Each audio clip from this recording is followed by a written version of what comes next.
1, 2, 3. Sommeil, dormir profondément. Nous sommes à Mons, en Belgique. Didier Steele est passionné par la télépathie. Pour provoquer certains phénomènes troublants, son truc, c'est l'hypnose. Dans cette salle, plusieurs personnes sont venues assister et participer à l'une de ses conférences. Avant d'aborder la télépathie, il leur propose de vivre sous hypnose plusieurs expériences. Ici, ils ont l'illusion d'être au cinéma. Les gags s'enchaînent à une vitesse incroyable. Le film est d'un comique. Vous n'avez jamais vu un film aussi comique de votre vie. Mais le temps fort de cette soirée reste l'ultime expérience proposée par Didier, l'hypnose à distance, par télépathie. Attention. Pour prouver au public présent dans la salle qu'il peut hypnotiser quelqu'un à distance sans prononcer un seul mot, Didier isole plusieurs personnes de son choix dans le couloir. Après quelques minutes de concentration, Didier leur suggère, d'après lui, par télépathie, de le rejoindre à l'autre bout de la salle. Un message reçu, semble-t-il, clairement par Nathalie, mais également par Marie-Ange, qui nous fait part de ses impressions.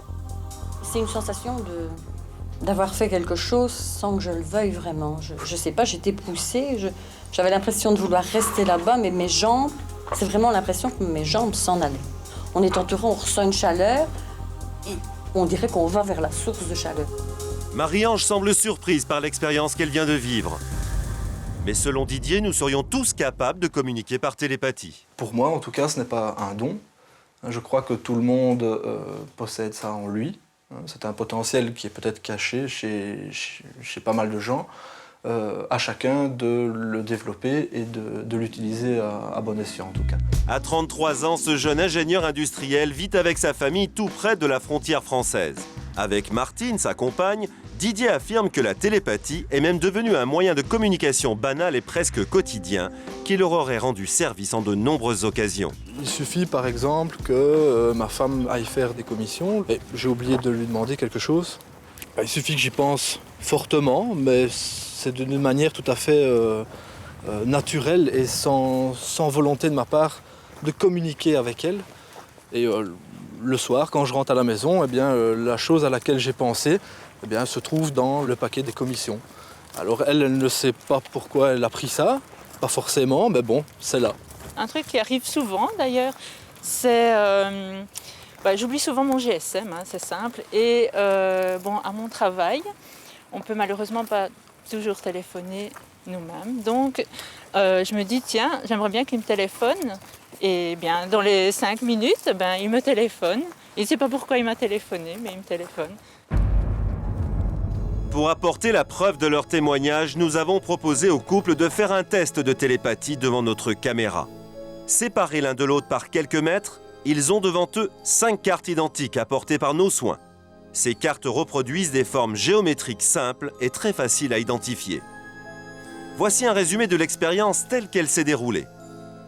Didier va tenter de projeter sa pensée vers Martine. À chaque fois qu'il choisit une carte, il en visualise la forme et tente d'envoyer le message à Martine. Martine, elle, a pour mission de nous montrer la carte qu'elle a cru recevoir.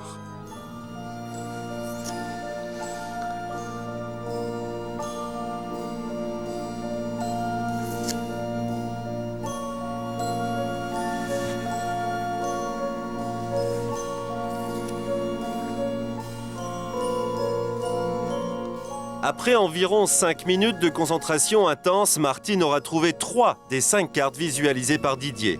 Hasard ou télépathie? Selon les lois de la probabilité, en tout cas, ils avaient moins d'une chance sur 10 d'obtenir ce résultat.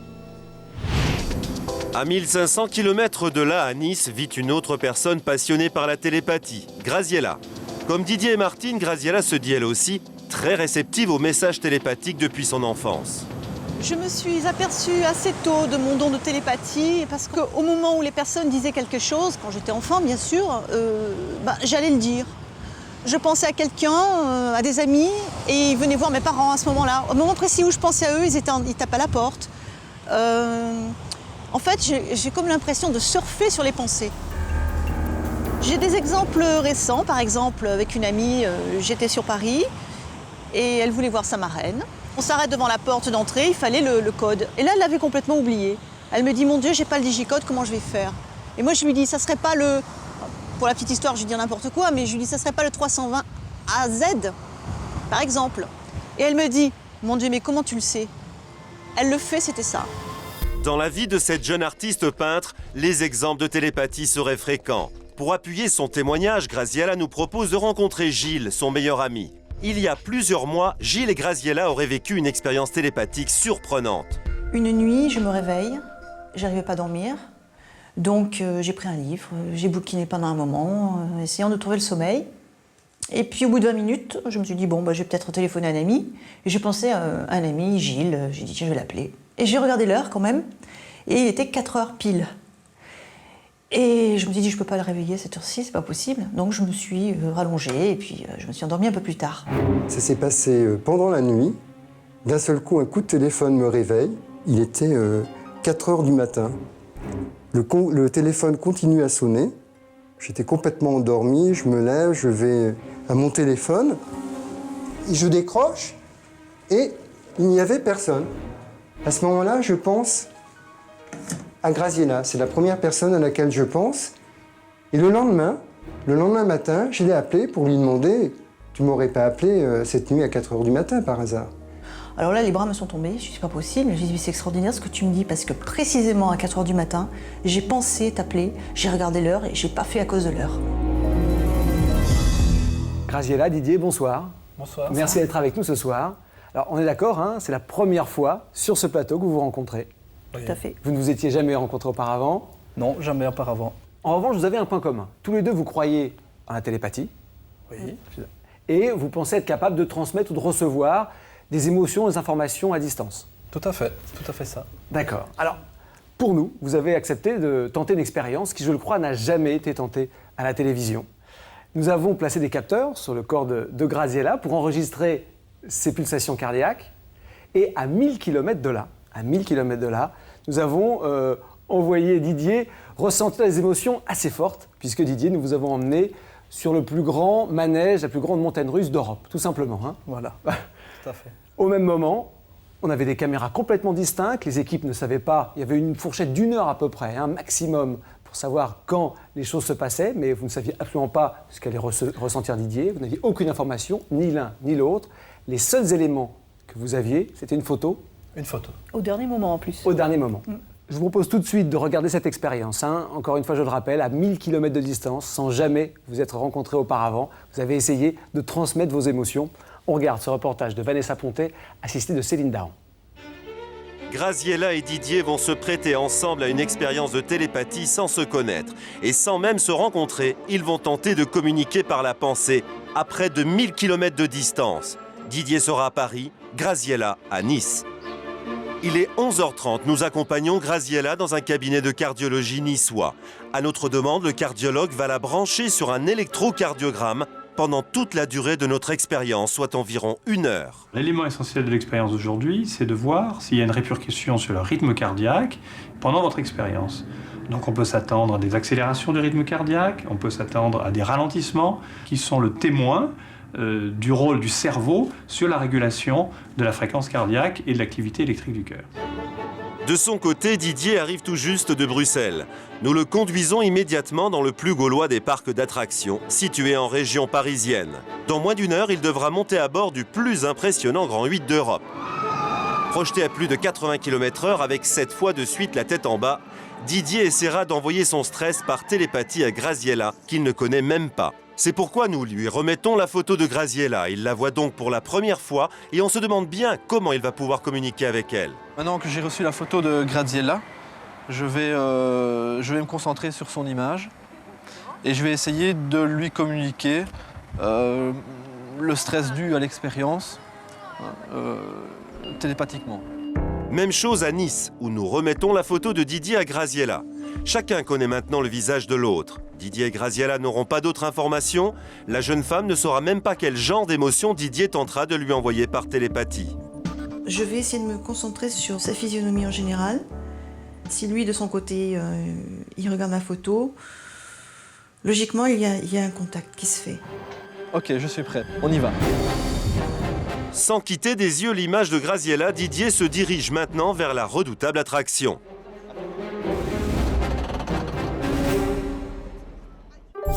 À Nice, Graziella, détendue, se concentre sur le visage de Didier. Notre équipe filme les moindres battements de son cœur. C'est parti. Il est 12h30 précise. Pour Didier, l'expérience de télépathie va durer à peine 1 minute. Malgré la vitesse, il reste très concentré sur la photo de la jeune femme.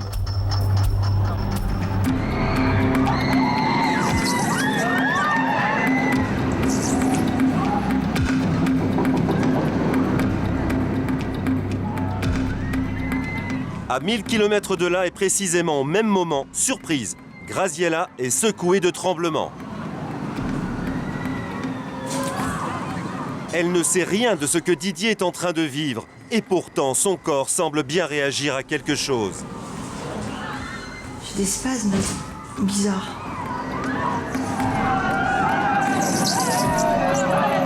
Oh, c'est terrible ça.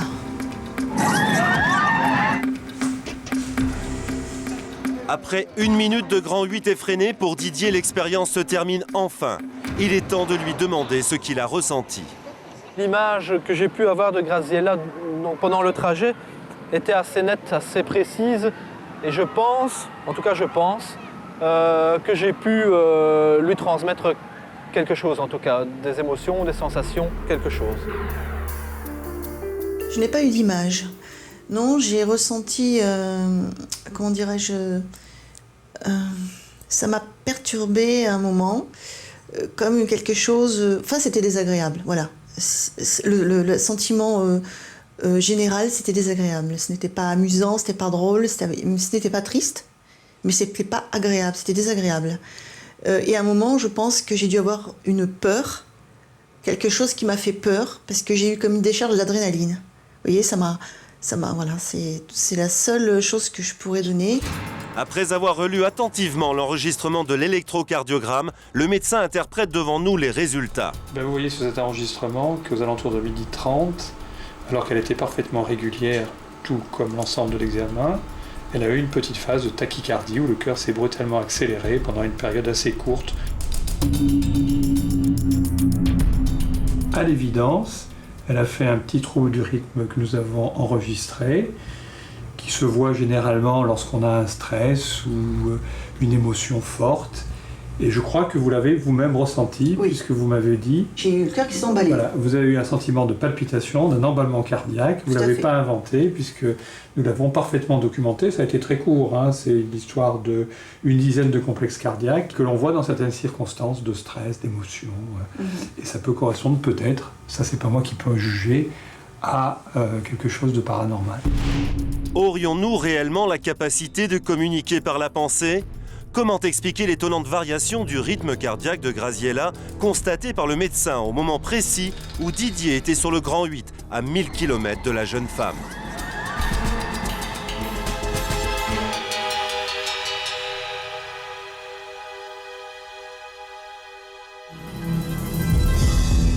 Bon, alors on a été troublés, hein, on ne vous le cache pas, de ce résultat malgré tout. Graziella, qu'est-ce que vous avez réellement ressenti ? Vous décrivez quelque chose d'assez précis, hein, qu'on peut rapprocher d'une montagne russe, c'est-à-dire ça fait peur, mais c'est pas triste. C'était ça votre sentiment vraiment ? Tout à fait. Une émotion très, très profonde. Écoutez, comme je l'ai dit, ça m'a fait une décharge d'adrénaline.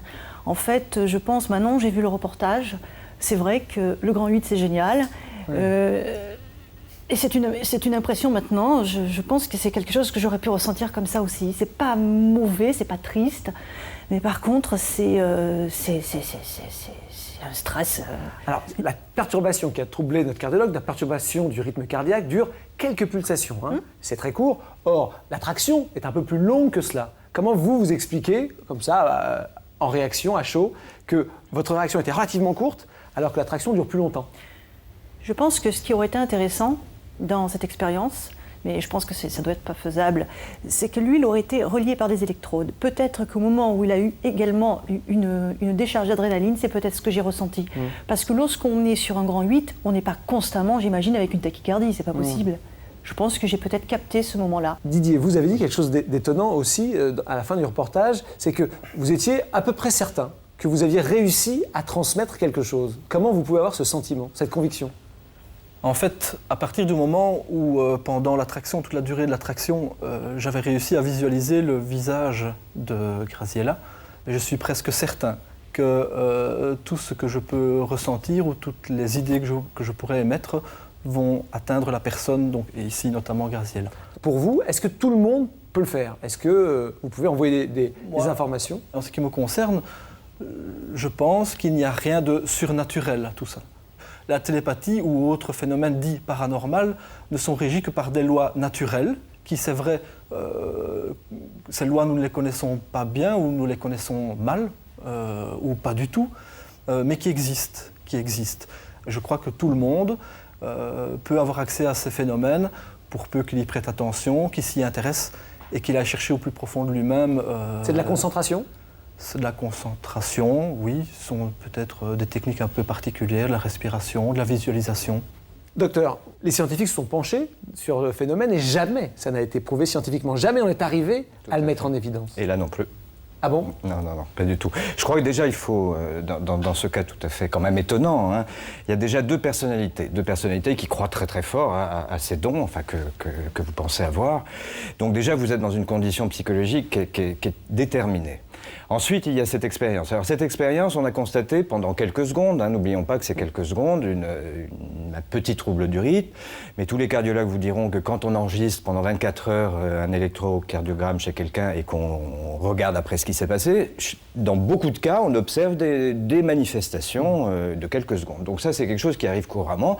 N'oublions pas que vous étiez quand même un petit peu aussi pendant 1 heure et demie allongé, donc avec aussi... vous n'étiez pas allongé? Ah non, complètement zen. Si, allongé. Oui, zen. Mais zen, vous savez, le zen, ça veut dire, on peut être zen, mais dans la tête, on a tellement envie de... J'ai failli m'endormir à un moment. Oui, mais vous avez envie que ça marche quand même, de toute façon, c'est évident. Je savais que ça marcherait de toutes les manières. Oui, enfin, sauf que là, on n'a pas vraiment une vraie réaction. Je vais vous donner un exemple très très clair. Moi, je suis allergologue, je m'occupe de gens qui ont des allergies au pollen, en ce moment, il y en a beaucoup.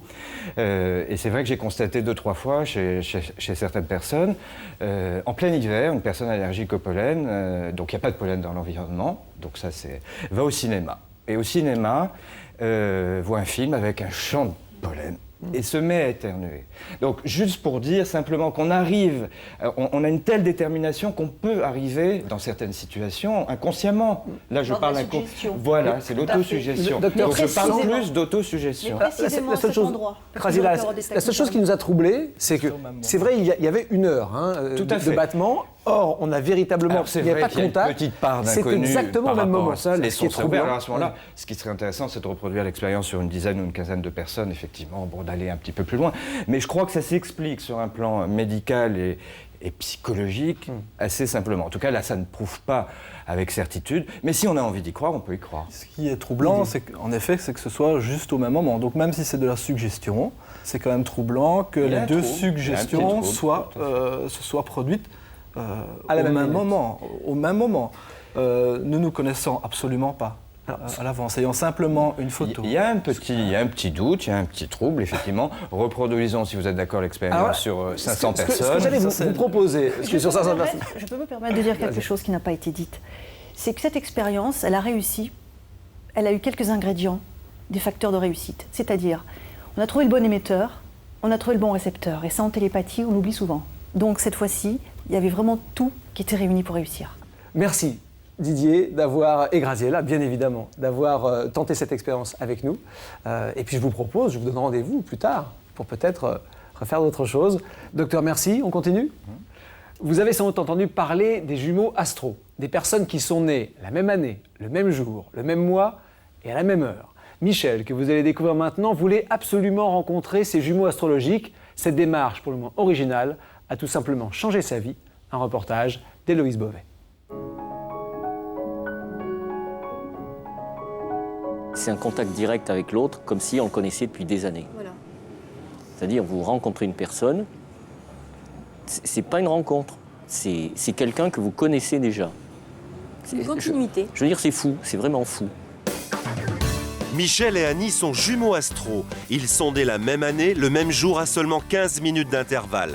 Ils ont donc un thème astral identique. Ils ressentiraient et vivraient les mêmes choses, exactement comme de vrais jumeaux génétiques. Pour l'astrologue Meredith Duquesne, rien d'étonnant à cela. Ça implique quasiment le même potentiel psychologique, mais surtout la même nature d'événements et au même moment. Être un jumeau astral, c'est vraiment être porteur du même devenir malgré tout. L'histoire de Michel et Annie ne doit rien au hasard. Il y a quelques années, Michel décide de chercher ses jumeaux astro. En se rendant au salon de l'astrologie à Paris, il ne se doute pas encore qu'il va rencontrer la femme de sa vie. J'avais remarqué que la porte d'entrée en bas à côté de l'orateur grinçait. J'ai donc fait grincer la porte tout doucement. Je suis rentré avec ma pancarte. Cherche natif du 23 janvier 1950. Des tas de gens sont venus me voir. Ah mais moi, il y a ma sœur qui est née tel jour. Une dame, ah mais moi, mon fils est né tel jour.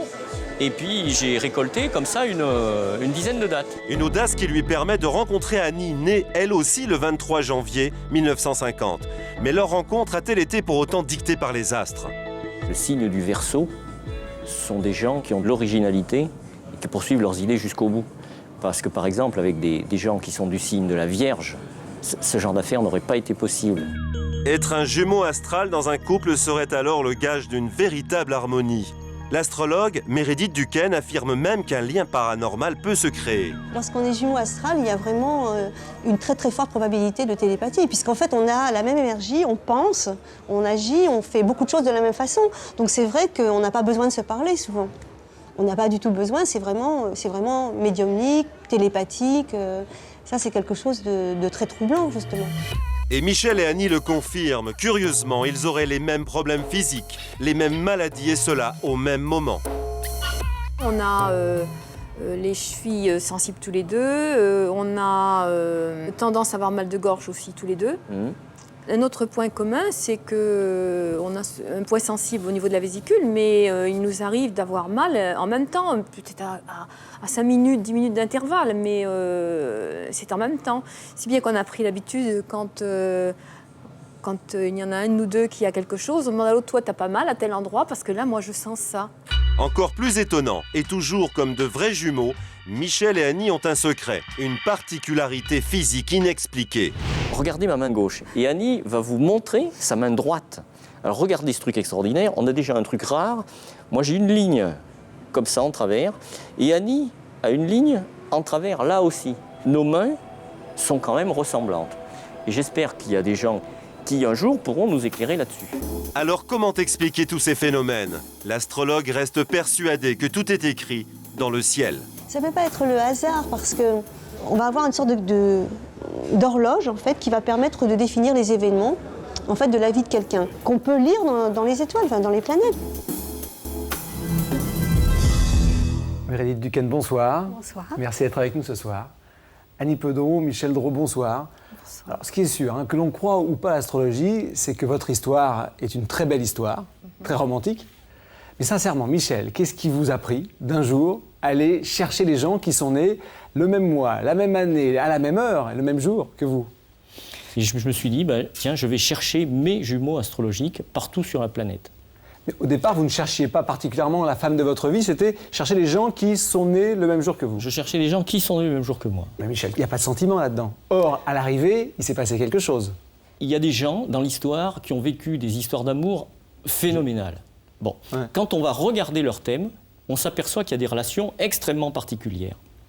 Donc, en raisonnant à l'envers, s'ils avaient tel type de relation, c'est peut-être bien que l'amour dépend de ça. Pour essayer de comprendre votre théorie, il faudrait donc demander la date de naissance des personnes que l'on rencontre pour savoir si ça va coller. Voilà, et c'est comme ça que j'avais commencé mes travaux.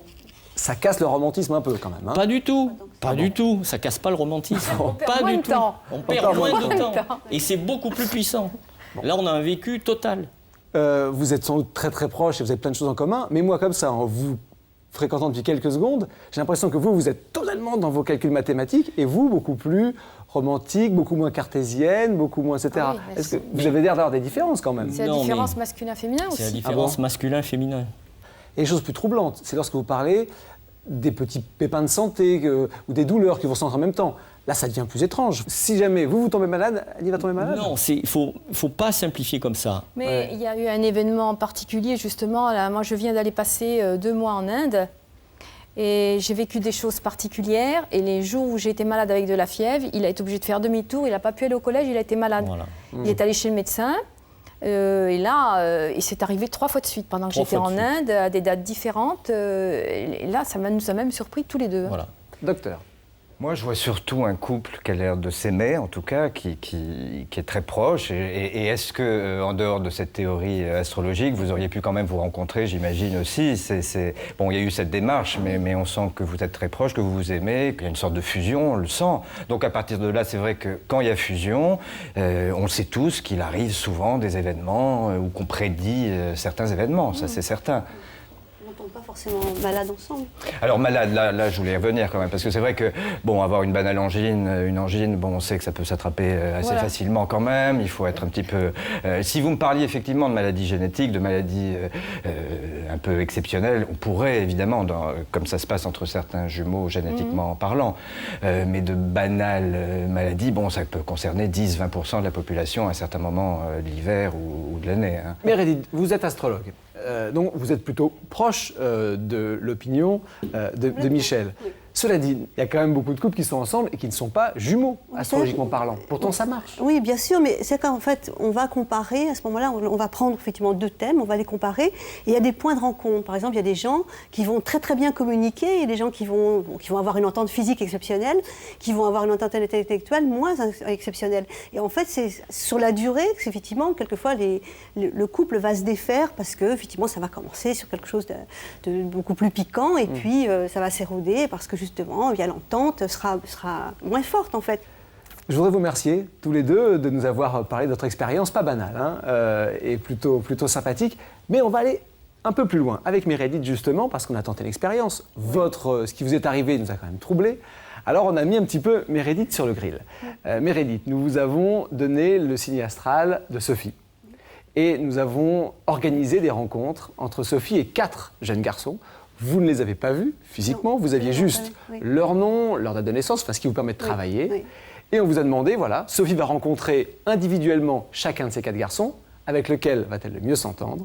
Eh bien, regardez les rencontres de Sophie, choisies par nous, par la production, et des 4 garçons. Ils ne s'étaient jamais rencontrés avant. On va voir si Meredith a réellement prévu ce qui va se passer. Regardez.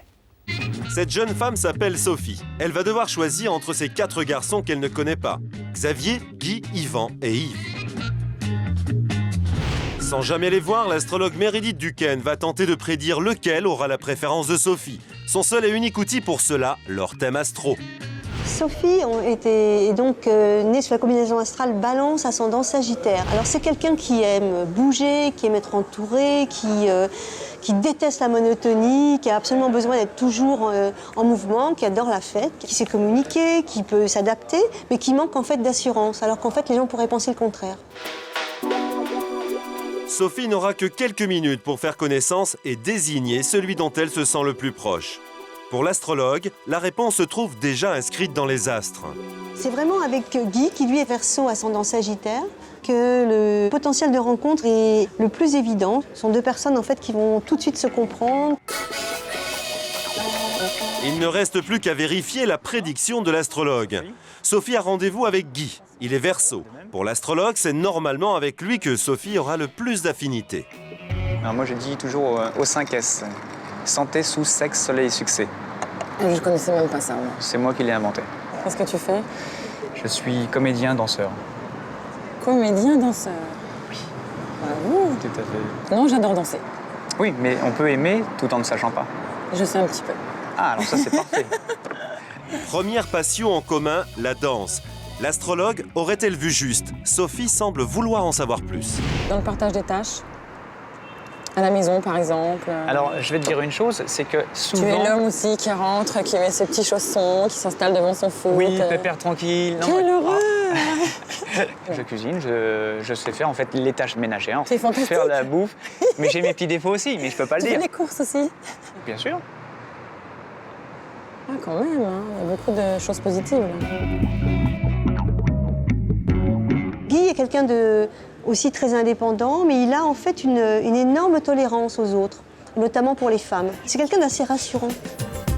Guy a-t-il séduit notre célibataire comme l'a prédit l'astrologue? Pour l'instant, difficile à dire. Deuxième rendez-vous pour Sophie qui rencontre à présent un Capricorne, Xavier. Tu as déjà vécu une grande histoire? Oh là, Plusieurs? Non, pas beaucoup. Non, une grande histoire, ouais, mais ça a été le drame de ma vie. Bienvenue au club. Bon, on est deux, alors. On est deux à avoir souffert d'une histoire difficile. Déjà un point commun dans leur vie sentimentale. Les astres y seraient-ils pour quelque chose? Et toi, tu crois à l'astrologie, à tous ces trucs? Non. Toi? Tu vois, j'y crois pas trop. Non, c'est vrai que je m'entends plus avec certains signes. Je m'entends bien avec les scorpions et les taureaux. Et tu es quel signe, toi? Capricorne. Et bien entendu, l'astrologue, elle aussi, est convaincue que des liens particuliers existent entre certains signes. Il y a des signes qui, a priori, vont avoir plus de difficultés à s'entendre avec d'autres. Par exemple, des Gémeaux et des Capricornes. En revanche, si vous mettez quelqu'un du signe du Taureau avec des Capricornes ou du signe de la Vierge, il y a effectivement plus de compatibilité évidente. Le signe astrologique de Sophie sera-t-il compatible avec celui du troisième prétendant? Nous allons vite le savoir. Au programme cette fois, une balade au fil de l'eau avec un poisson, Yvan. Alors tu es coiffeur, c'est ça? Je suis coiffeur. J'ai testé un coiffeur pendant presque 7 ans et... 7 ans, c'est déjà une belle histoire. Ah, c'est une belle histoire, j'ai fait un enfant avec. Ah bah je comprends maintenant. Ah ok, d'accord. Il va partir en courant. Bon, je ne suis plus coiffeur. Moi aussi, j'étais marié. C'est pas vrai. Si. Oh là là. Est-ce que tu as fait un enfant? Non. Et depuis alors, comment tu... Mais depuis, je vis bien. Tu rencontres les jeunes filles dans ton salon tu... Non, Non, on n'attrape pas dans les salons. Et tu marches au quoi? Au feeling Ouais, au feeling, ouais. Je sais pas, feeling, ouais, tout à fait, ouais. Au regard. Ah, le regard, ouais. Ouais, c'est important. Le sourire. Ouais. Entre Yvan et Sophie, le courant semble passer. Mais il ne faut jurer de rien. C'est maintenant le tour du dernier témoin, un autre poisson dénommé Yves. Qu'est-ce que c'est ta passion? Ça fait presque 10 ans que je mixe de la house. Enfin, je suis passé par plusieurs styles en musique électronique. Ah, j'adore la house. Ah, c'est bien. J'ai pas de passion... Je sais pas, même pas la mer, la montagne. Non, je peux pas appeler ça une passion. Non, c'est pas, j'ai pas quelque chose qui me, moi, la mer, qui prend ma vie. C'est pas une passion, mais c'est un besoin. Enfin, c'est fondamental. Il faut au moins une... Parce que t'es breton, c'est ça? Ouais, il faut qu'une fois, 2, 3, même 10 par an, je vois la mer, quoi. Celui qui a le moins de compatibilité évidente, ce serait Yves. Parce qu'en fait, ils n'ont pas beaucoup d'aspects dans leur thème qui soient compatibles. Je ne crois pas qu'ils soient du tout sur la même longueur d'onde, ces deux-là. Alors qui sera l'heureux élu? Xavier, Guy, Yvan ou Yves? Sophie, bonsoir. Bonsoir. Merci d'être avec nous ce soir et d'avoir tenté cette expérience. Ça n'a pas l'air désagréable, de toute façon. Très sympa. Bon.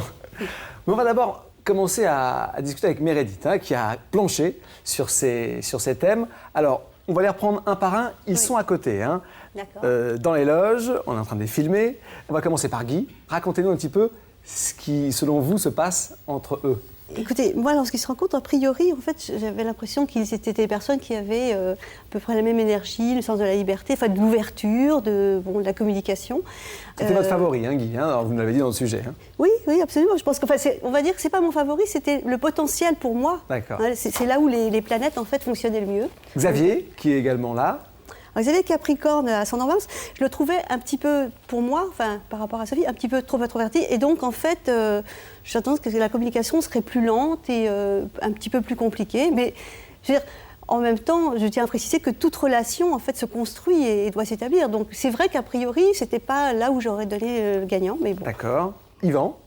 Yvan, donc, était poisson ascendant Gémeaux. Alors, ce qui était intéressant, je l'avais mis en deuxième, Yvan d'ailleurs. Ce qui était intéressant, c'est qu'en fait, il y a ce qu'on appelle les points d'ascendant, en fait, qui sont complémentaires. Donc, il peut y avoir une complémentarité là. Mais c'est vrai qu'Yvan, pour moi, c'est quelqu'un aussi d'un petit peu plus intériorisé, d'un petit peu plus... Bon, une façon d'exprimer moins extravertie encore que celle de Sophie. Et Yves, le dernier. Yves, donc, était aussi poisson ascendant Balance. Alors, c'était quelqu'un qui est vraiment dans la très grande sensibilité, très grande imagination, donc c'est pareil qu'il y a aussi, ce sont des personnes en fait toutes assez sensibles, introverties. D'accord. Alors Sophie, bon, à l'évidence ça s'est pas mal passé à chaque fois. Ces garçons sont sympathiques, séducteurs, on a vu, donc ça s'est bien passé, mais malgré tout, c'était le jeu, ils le savent. Est-ce que vous avez après plus d'atomes crochus avec l'un, avec l'autre? Racontez-nous. C'était assez difficile comme choix à faire. Ouais. Et moi, je pense m'entendre mieux avec Yvan. D'accord. C'est celui avec qui je me suis sentie le plus à l'aise. Ouais. Et dans la conversation, j'étais bien en parlant avec lui. Et voilà. Tout de suite, vous avez eu cette impression-là, ou ça s'est fait au fur et à mesure de la discussion, ou ça a été un coup de foudre, ça a été...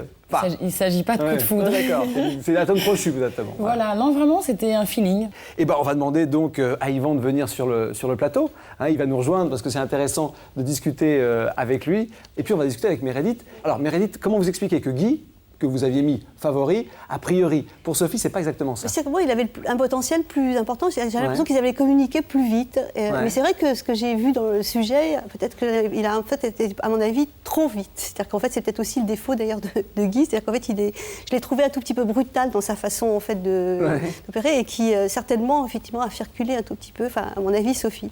Mais je persiste et je maintiens que leur potentiel, en fait, pour moi, est important et que bon, vous, fondamentalement, comme vous croyez à l'astrologie dur comme fer, c'est normal, c'est votre métier, vous êtes sûr que fondamentalement, c'est plutôt Guy, malgré tout. Même si elle vous dit là, a priori, j'aurais plutôt tendance à faire confiance à l'instinct, à la sensibilité de Sophie qu'au calcul des planètes. Vous voyez, a priori, elle me dit ça, j'ai tendance à la croire. Oui, mais elle précisait également qu'il y avait aussi peut-être, enfin, je sais pas, la caméra, je ne sais pas si c'était peut-être le premier, il y a peut-être des facteurs... Moi, je pense que rencontrer une personne en une fois et avoir tout ça, c'est peut-être un petit peu difficile aussi. Sophie, quand on vous dit, alors que vous avez a priori plus d'atomes crochus avec l'un qu'avec l'autre, si on vous dit « Ah, mais attention, les planètes disent le contraire », ça vous déstabilise ou vous êtes quand même du genre à croire à ce que vous ressentez? Je ne suis absolument pas déstabilisée. D'accord. Moi, j'y vais avec mon cœur toujours. D'accord, plus important que les planètes. Je vais avec ce que je ressens. Mais voilà, donc ça ne m'influence absolument pas. Mais encore une fois, c'était sur un court moment, c'est tellement difficile. C'était le début d'une rencontre. Oui. Bonsoir. Bonsoir. Allez-y, asseyez-vous. Yvan, alors est-ce que vous, c'était pareil, puisque vous avez déjà le portrait de votre personnalité rapide, rapidement brossé par Meredith, est-ce que ça correspond à ce que vous êtes? Vous avez l'impression? Oui, tout à fait, le côté sensible et un peu introverti, oui. Et donc, il y a eu... vous êtes senti à l'aise tout de suite avec Sophie, il y a eu une... Oui, le lieu et tout, la péniche, c'était agréable, on a passé un bon moment, c'est vrai que c'était... on n'avait pas d'a priori, donc... non, j'ai passé un très bon moment avec Sophie. Alors, docteur, qu'on puisse imaginer les atomes crochus entre des personnes, ça vous fait bondir? Ça me fait pas bondir, mais c'est vrai que moi, avant tout, la rencontre amoureuse, c'est le regard, c'est des mains qui se touchent, c'est des corps qui se frôlent, c'est avant tout, enfin pour moi, et surtout avec cette expérience qui pas tout à fait concluante. C'est vrai que ça confirme un petit peu ce coup de poing qu'on reçoit dans la figure quand on rencontre quelqu'un. Et on a tous connu ça, je pense. Ouais. Yvan, merci d'avoir tenté l'aventure, d'avoir été si galant et si courtois. Sophie, merci également. Meredith, merci de nous avoir apporté votre éclairage d'astrologue. Docteur, je vous propose de nous retrouver dans quelques instants avec nos invités. On se retrouve tout de suite. Les morts vivants, mythe ou réalité. Reportage en Haïti sur les pouvoirs surnaturels qu'on prête aux sorciers vaudous. Peut-on décrire le passé d'un objet en le touchant ou décrire un lieu sans même le voir? Démonstration devant nos caméras. Notre corps possède-t-il une enveloppe d'énergie qu'on appelle l'aura? Certains prétendent voir et lire ce fantastique rayonnement qui dévoilerait tout de nous. Peut-on communiquer avec les morts? Dans un instant, des médiums tenteront une étonnante expérience de spiritisme. Entrer en contact avec l'esprit de Claude François.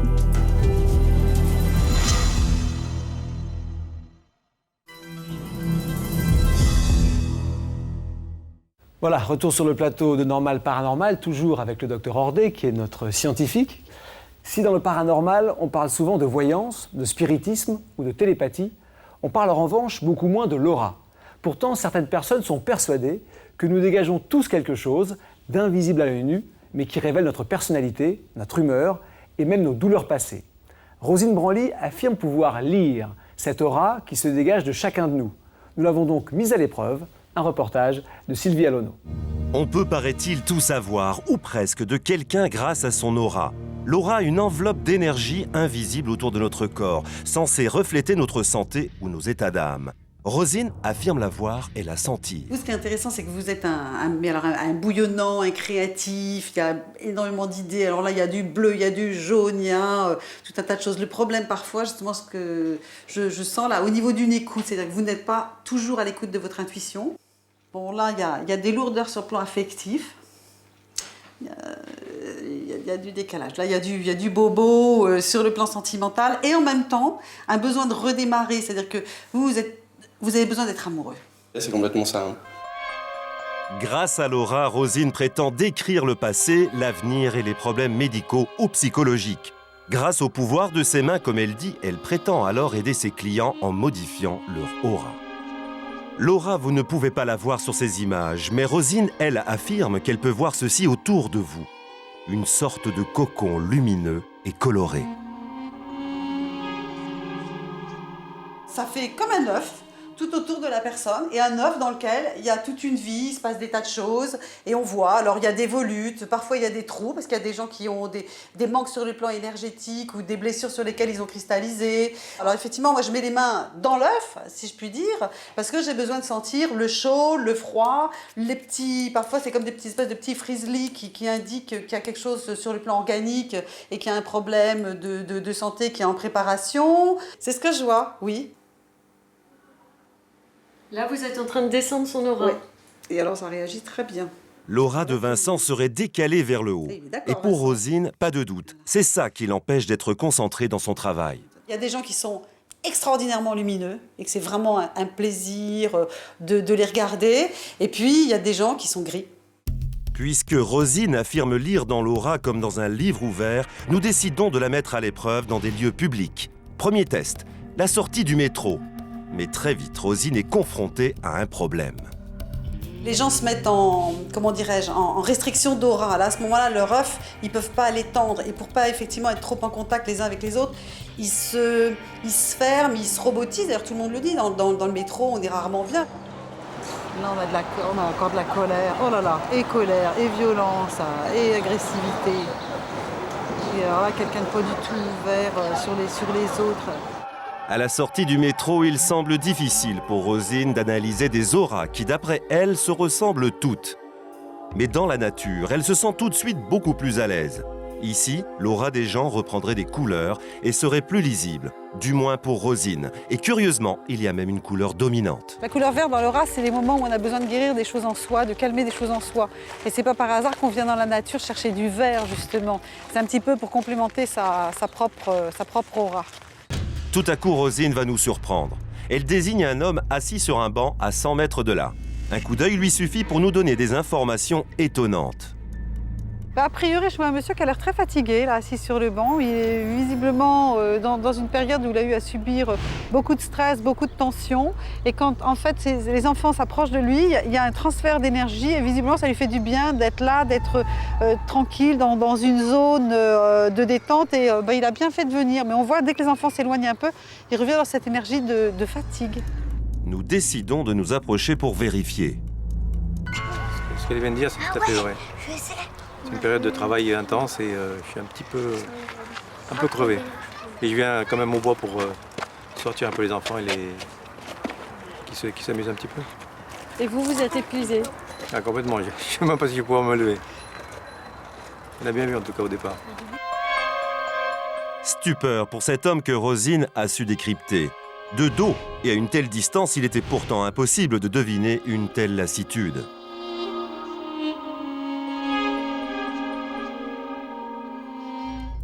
Un peu plus loin, c'est l'aura d'une femme qui retient l'attention de Rosine. Une femme qu'elle voit entourée de médecins qui aiment aider les autres et sur qui beaucoup de personnes semblent compter.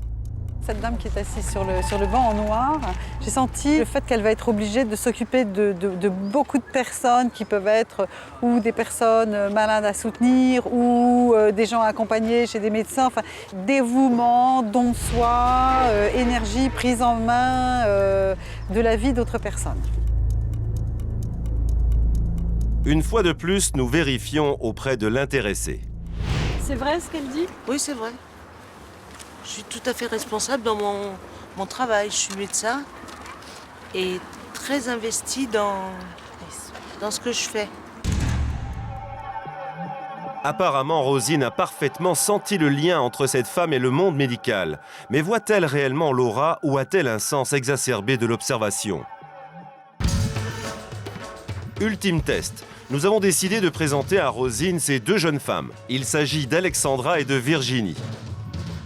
Rosine va-t-elle découvrir ce que nous savons d'elle? Virginie a une passion pour la communication, elle est traductrice dans une compagnie d'assurance. Voilà, communication professionnelle, toute la journée. Là, c'est marrant parce qu'effectivement, il y a des échanges à tout niveau. Je sais un peu ce que je veux et je pense que ça motive, ça entraîne. Quand les projets sont bons, c'est facile à suivre. Une excellente locomotive. Un début prometteur, mais Rosine va être par la suite un peu trop catégorique. Au niveau de la famille, vous voyez comment sa famille? Sympa. Sympa, ils se voient quand ils veulent. C'est vrai que nous sommes très proches, mais qu'on ne fait rien tous ensemble. Chacun a sa propre vie et on est très indépendants les uns des autres. Et on ne vit pas du tout géographiquement dans les mêmes endroits. Autour d'Alexandra à présent, cette jeune femme se dit aujourd'hui bien dans sa peau. Mais elle a dû faire face pendant longtemps à un problème d'anorexie, ce que Rosine ignore bien entendu. Donc là, effectivement, ce que je vois, c'est comme effectivement à l'intérieur de son œuf total, là c'est effectivement comme une espèce de petit cercle à l'intérieur, c'est-à-dire comme s'il y avait une espèce d'entité supplémentaire au niveau du ventre, avec effectivement l'estomac et tout le côté rapport alimentaire, plus ses organes digestifs que visiblement elle malmène. 5 minutes. C'est le temps qu'il a fallu à Rosine pour entrevoir le problème d'Alexandra. La jeune femme semble vraiment troublée par la performance.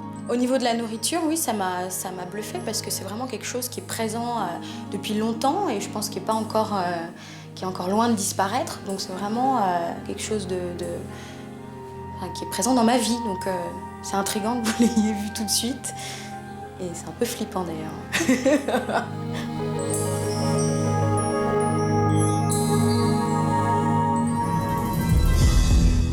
Rosine Branly, bonsoir. Bonsoir. Merci d'avoir tenté cette expérience avec nous. Il y a beaucoup de choses troublantes, on doit le reconnaître. Alors, première question, comment vous expliquez que vous arrivez à avoir des choses qu'on n'arrive pas à voir? Je sais pas, je crois que c'est le don, c'est l'intérêt, c'est peut-être une programmation personnelle.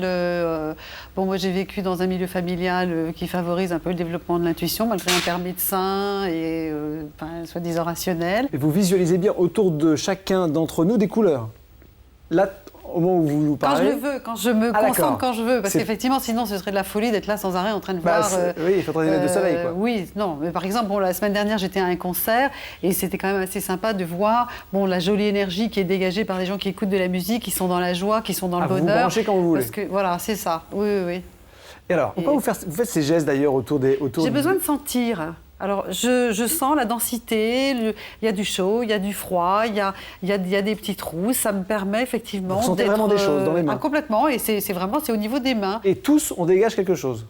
Ah oui, je veux dire, c'est de l'énergie. D'accord. Oui.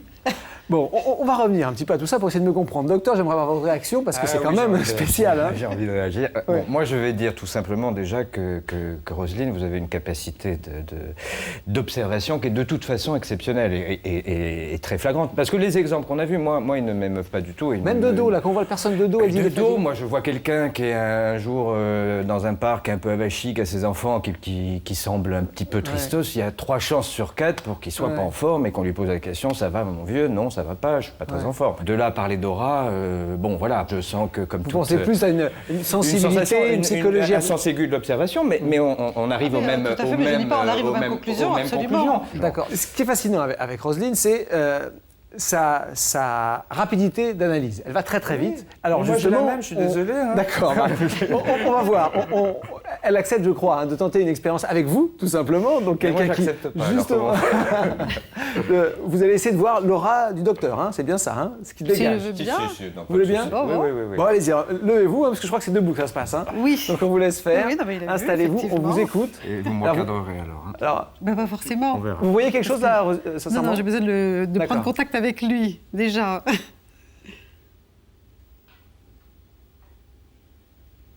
En plus, vous n'êtes pas du tout un homme fermé, une énorme ouverture, une écoute extraordinaire et qui est là, qui est réelle, une grande curiosité. Alors là, une activité mentale. Là, on a un grand, enfin une belle agitation. Là, il y a de belles énergies. Là, ça y est. Là, ça y est, au niveau des énergies, ça se met bien.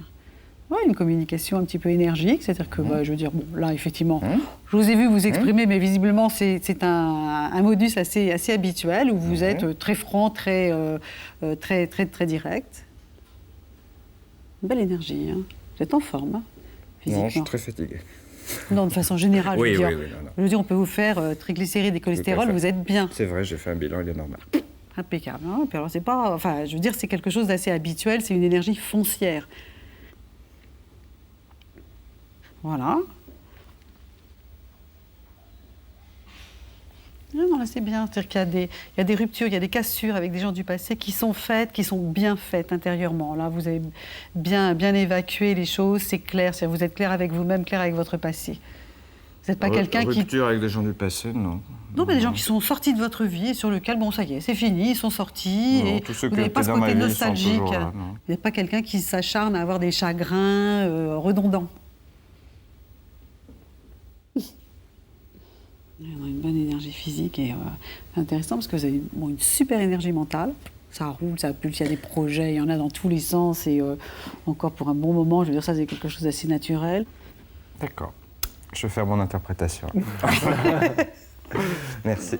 Merci Rosine. Docteur, moi, ça me va, mais ceci dit, bon, à part la rupture avec les gens du passé, tout ça, bon... Alors sincèrement, pas de... Non, c'est ça, je le dirais, il n'y a pas de... Ouais. Si ce n'est, bon, les traits de caractère que vous avez donnés me vont à peu près, oui, mais je pense qu'effectivement, c'est d'un bon sens. Je crois que c'est... Enfin, pour moi, c'est d'un bon sens, parce que... En vous ayant vu parler un petit peu depuis quelques minutes, etc. Voilà, je pense que vous avez vraiment un vrai sens de l'observation, que vous êtes sensible, que vous sentez bien, et que c'est vrai que je dois dégager comme ça cette énergie un peu positive, où je me sens bien, c'est vrai que je me sens bien, bon voilà, ça tombe... Pour moi, il n'y a pas d'histoire d'aura, mais on me dégage aussi quelque chose. Oui, donc mais l'aura, c'est une énergie, c'est tout. On va dire qu'on dit si les vous êtes mêmes dérangé choses par le terme. avec vos mots. Moi, je dis autre chose avec les miens, avec un autre parcours, un autre discours. Si on fait du bien aux patients, aux gens qu'on voit, sans les entraîner dans des situations dramatiques comme on voit dans vos professions, et parfois même en médecine, malheureusement aussi, et ben voilà, on est d'accord. On va aller un petit peu plus loin sur ce thème. Effectivement, il est terriblement dérangé par le terme aura. Alors qu'en fait, bon, c'est une lecture énergétique, c'est tout. Je veux dire, bon, on dégage une énergie. Alors c'est le mot aura qui fait bondir parce que. Enfin, bondir. Vous allez voir, hein, puisqu'on va justement aller un petit peu plus loin. Juste avant d'aller un peu plus loin, je voulais parler d'un de vos livres. Pas quelqu'un à me présenter. Oui. Là, c'est un petit peu à la marge de ce qu'on vient de voir, hein, puisque vous appliquez sur d'autres choses. C'est un livre de rencontrologie. C'est un petit peu justement pour aider les personnes à sortir d'elles-mêmes, à avoir une vie un petit peu plus drôle, un peu plus fun, et pourquoi pas rencontrer l'âme sœur en appliquant une technique, une méthodologie. Il n'y a pas l'aura dedans? Non. D'accord. Bon. On va aller un petit peu plus loin. Hein. Rosine, dans le reportage qui va suivre, vous allez découvrir un appareil photographique étrange qui, selon ses concepteurs, serait capable de capter cette aura, de la prendre en photo et de permettre à chacun de la voir concrètement et de l'analyser. Regardez les images qui vont suivre et nous verrons ensuite, avec vous et avec un spécialiste de la photographie, ce qu'il faut penser de ce reportage. Regardez. Pour les scientifiques, l'aura n'existe pas. Pourtant, certains affirment qu'on peut très facilement la photographier, et ce grâce à un appareil spécial. Un appareil qu'Odile Mille a accepté de nous montrer. Elle va même tenter de faire devant nous la démonstration qu'une énergie invisible émane bien de notre corps. La personne qui fait faire sa photo s'assied là, entre les deux plaques. Elle va mettre ses mains sur les plaques métalliques. Donc les plaques captent les vibrations que dégage la personne. Elle va les analyser. Ensuite, ces données, ces fréquences sont transportées par ce cordon informatique jusque dans l'appareil. Donc les données arrivées là, ce sont des vibrations que nous dégageons et l'appareil le transforme en couleur. Cet appareil vient, paraît-il, des États-Unis, histoire peut-être de lui garder tout son mystère, et permet, d'après Odile, de deviner le caractère et le mode de vie de n'importe qui. Yann a 39 ans et il travaille dans une compagnie aérienne comme chef de cabine. Il a accepté de se soumettre à une expérience. Odile va photographier son aura. Et régler la hauteur de l'appareil. Voilà. C'est bien comme ça? Voilà. C'est bon comme ça.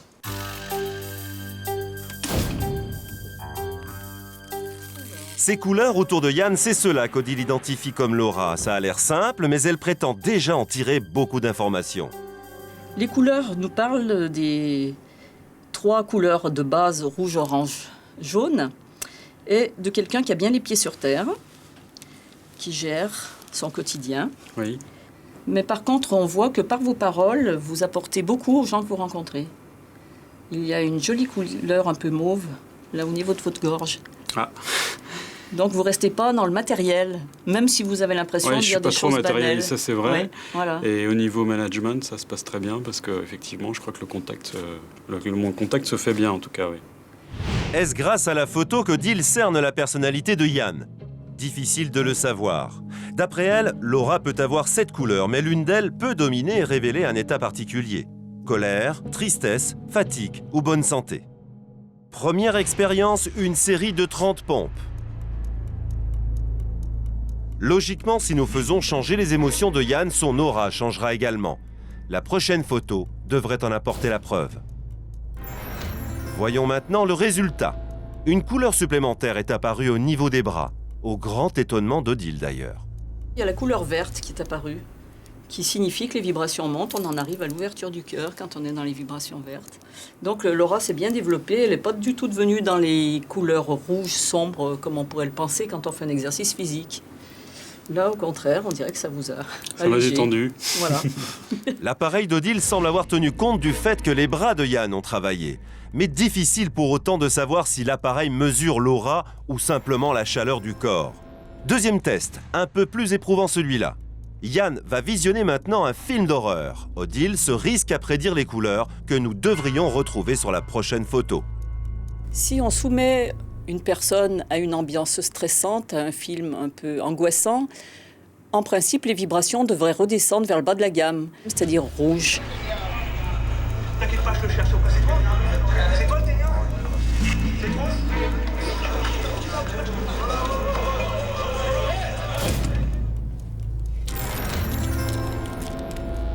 Étrange, Yann vient de vivre des émotions fortes. Et pourtant, son aura est exactement la même que celle qu'il avait à son arrivée. Mais Odile pense avoir une explication. En fait, l'appareil donne l'ambiance plutôt dans laquelle on est pendant la période qu'on vit, l'année dans laquelle on est, et un fond de la personne.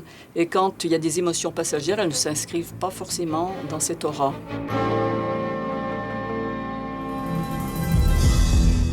Yves de Failly, bonsoir. Bonsoir. Vous êtes photographe, spécialiste aussi dans ce domaine. Votre avis nous intéresse, mais auparavant, je voudrais juste avoir l'avis de Rosine. Est-ce que ça correspond, ce genre d'image, à ce que vous voyez? Alors moi, c'est un petit peu, oui, en gros. À part, bon, effectivement, quand je le touche, il y a des différences de dimension, de densité. Mais oui, c'est-à-dire que, par exemple, quand dans une foule, pouf, on a des espèces de flashs avec des couleurs comme ça, exactement. Et alors ces modifications, lorsqu'il fait des pompes, ça passe au vert, ça vous surprend, ça vous inspire? Je sais pas, je vais peut-être me concentrer quand j'irai à la salle de gym, je regarderai mieux, parce qu'en fait, je me mets pas forcément dans cet état tout le temps. Le fait qu'on ait l'impression que l'appareil ne capte pas beaucoup de différence, ça vous a surpris, vous? Ça vous étonne pas dans ces... Voilà, ce type d'effort ne devrait pas faire modifier l'aura après. Bon, non. Bon. J'aimerais quand même avoir l'avis d'un technicien. Pour vous, spécialistes, obtenir ce type d'image en truquant, c'est possible. Tout à fait. On peut imaginer un dispositif avec un filtre semi-transparent avec une fine couche de métal qui va réagir avec une impulsion électrique, un petit peu comme une résistance électrique, qui va chauffer, qui va changer de couleur, comme un grille-pain, et va voiler le film. Pour vous, cette image n'a rien d'extraordinaire. Vous avez déjà vu ce type d'image, ou en tous les cas, ce genre... ça pourrait être une photo ratée, quoi. Tout à fait. D'accord. On a l'impression d'une photo voilée, d'ailleurs. Est-ce que vous, Rosine, dans la théorie, ça vous paraît possible qu'on puisse photographier l'aura? Bon, moi, je ne suis pas technicienne de la photographie, donc je ne peux pas répondre. Mais enfin, ça ne me paraît pas aberrant qu'on puisse effectivement, simplement, techniquement, arriver à reproduire un champ énergétique qui est autour d'une personne. Pourquoi pas? D'autant plus qu'on est chargé d'électricité. Toutes les cellules du corps, notamment les cellules de la peau, les cellules cardiaques, les cellules nerveuses, émettent des ions négatifs, donc sont chargées en électricité, ça c'est une évidence. Et puis sous l'effet du stress, de la transpiration, cet effet est augmenté. Donc ça, il y a une possibilité d'émettre effectivement avec un appareillage certaines images. Mais je crois qu'on ne peut pas en dire beaucoup plus. Est-ce que vous avez d'autres choses à rajouter, une réflexion sur ça? Je pense que ce sont des photos rigolotes, quelque part. Ce sont des portraits rigolos. Dans ce sens-là, au moins les gens repartent avec quelque chose entre les mains. Sauf s'ils ont payé très cher, sauf si on leur promet la guérison, et sauf, voilà. Toujours faire attention à toute manipulation ou exploitation mercantile. Et que ça ne va pas plus loin, pourquoi pas. Bon, merci beaucoup Didier, merci Rosine de nous avoir apporté votre éclairage sur cette aura un peu mystérieuse, mais enfin, visiblement parfois sur certains domaines, vous avez l'air d'être pas si éloigné que ça. C'est un peu de psychologie et de manière d'appeler les choses peut-être différemment, tout simplement. Oui, question de vocabulaire. Ouais.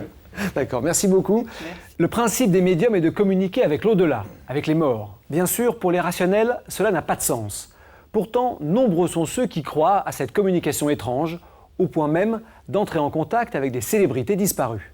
Les médiums que vous allez voir maintenant ont tenté de communiquer avec l'une des femmes les plus célèbres du monde, disparue tragiquement, Lady Diana. Un reportage de Marie-Pierre Rimbaud. Certains sont persuadés qu'on peut réellement communiquer avec les morts. Claudie, qui pratique la voyance par les tarots, raconte une étrange aventure.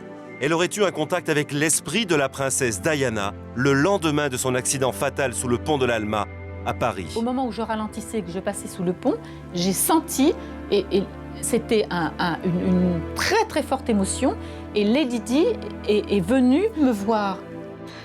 J'ai l'émotion, excusez-moi, parce que j'étais avec elle et je sentais cette peur atroce, cette angoisse qu'elle avait, c'était terrible. Elle n'a pas réalisé qu'elle était morte. Je lui ai dit, mais allez voir immédiatement vos enfants ont besoin de vous. Et là, elle a compris. Elle a compris, elle est partie. Ce contact paranormal avec Diana s'arrête brutalement. D'après Claudie, le lien entre les vivants et les morts existe, mais il est extrêmement bref. Je dis qu'il n'est pas possible qu'on rentre en contact avec l'esprit de Lady Diana. Et je dis qu'un spirit ne peut pas rentrer en relation avec cette personne qui, pour moi, est dans un niveau déjà très haut. On n'a pas le droit. On ne peut pas appeler les morts. Et pourtant, des milliers de gens à travers le monde croient le contact avec l'au-delà possible. Beaucoup se réunissent même régulièrement pour pratiquer ce qu'on appelle le spiritisme. Ici, par exemple, on amène des objets personnels ayant appartenu à des défunts. Face au public, des médiums proposent alors d'entrer en contact avec les morts, rien qu'en touchant les objets. Aujourd'hui, c'est la médium Dahlia qui se fait, comme elle dit, l'interprète de l'au-delà.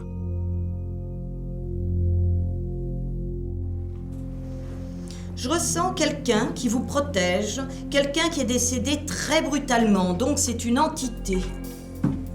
Vous avez eu un décès ces 10 dernières années dans votre famille ou proche, oui. Amis très proches? Oui. Ça a un peu surpris tout le monde, ce décès? Oui, en fait, c'est pas ma grand-mère, mais la mère de mon beau-père, mon père adoptif, qui m'avait offert ce bracelet d'ailleurs. Oui. Et elle est allée à l'hôpital pour des examens et elle n'en est pas revenue. La lettre G comme Gisèle, Georgette. Vivant ou décédé? Moi, je vois plutôt un décédé. Georg. Ils se sont tous réunis, hein. C'est drôle. Hein. Si vous pouviez les voir, c'est extraordinaire. D'après la médium, les défunts seraient en ce moment même dans la salle, comme à chaque contact. Mais faute de preuves matérielles, les plus convaincus ne peuvent s'en remettre qu'à sa bonne foi. Un médium spirit, c'est quelqu'un qui arrive à communiquer avec l'au-delà. C'est l'intermédiaire entre le ciel et la terre. La lettre C, la lettre J. La lettre C, c'est l'initiale de ma grand-mère, à qui appartenait ce collier. Ce collier, voilà. J'y suis. Catherine. Voilà. Elle vous protège, cette grand-mère. Je prends l'objet et je ressens les vibrations de l'objet. Et j'essaie d'avoir l'entité par rapport aux vibrations de l'objet. Parfois je la vois, parfois j'ai de la clairaudience. J'entends une voix androgyne qui me dit « je suis un tel, voilà, il y a ceci, tel phénomène, telle chose va arriver dans la vie de telle personne ». J'ai toujours vu les morts, enfin depuis ma plus tendre enfance, si je puis m'exprimer ainsi. Et je pensais que tout le monde percevait ces phénomènes. Pour nous convaincre de la possibilité de contact avec les morts, Dahlia a décidé avec 2 autres médiums de réaliser une séance de spiritisme. Devant notre caméra, ils vont tenter de communiquer avec la princesse Diana, dont l'image angélique a fasciné le monde entier.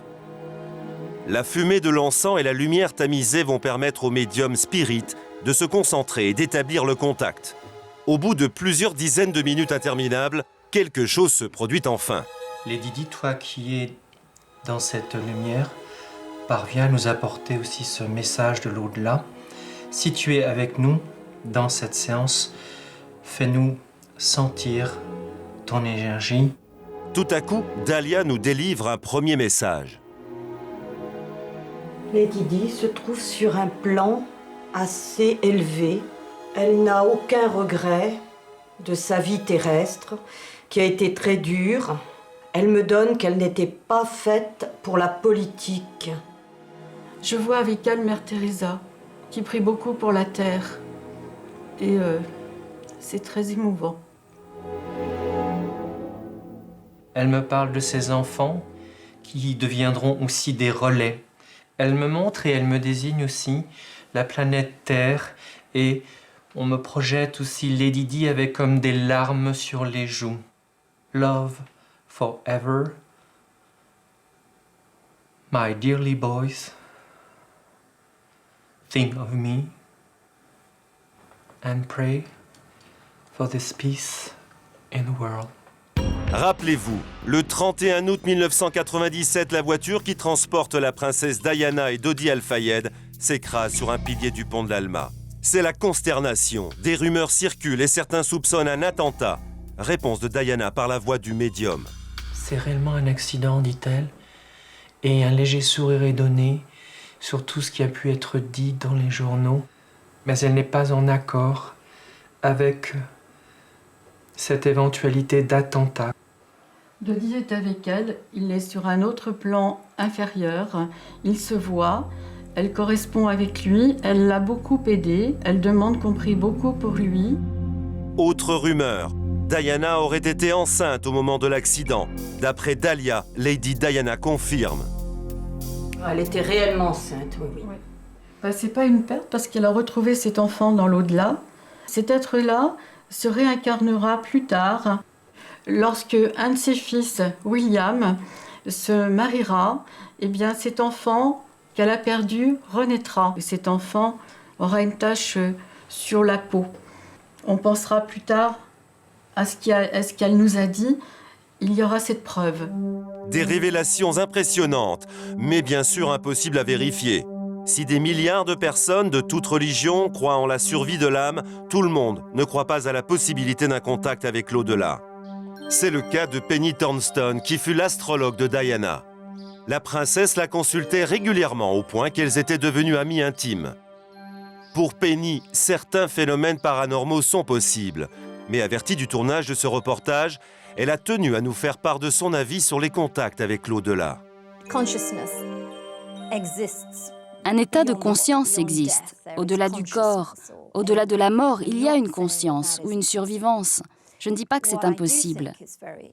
Ce que je veux dire, c'est que c'est impossible à prouver et en quelque sorte difficile d'admettre l'idée que des gens décédés reviennent physiquement dans un vrai corps pour nous parler. Je trouve cela enfantin et je ne suis pas du tout à l'aise avec ça. Pourtant, les trois médiums, Hérald, Dahlia et Lydiana, restent totalement convaincus d'être en ce moment en contact avec Diana. Ils affirment même qu'elle a encore quelque chose à nous dire. On entendra parler d'elle, on verra son image s'imprégner sur des écrans, on entendra sa voix, elle donnera des informations. Comme elle dit, en riant en plus, en étant très gaie, en disant « Ah mais je ne suis pas partie, je suis bien présente et vous allez voir ». Lydiana, Hérald, bonsoir. Bonsoir. Merci d'avoir participé à ce reportage.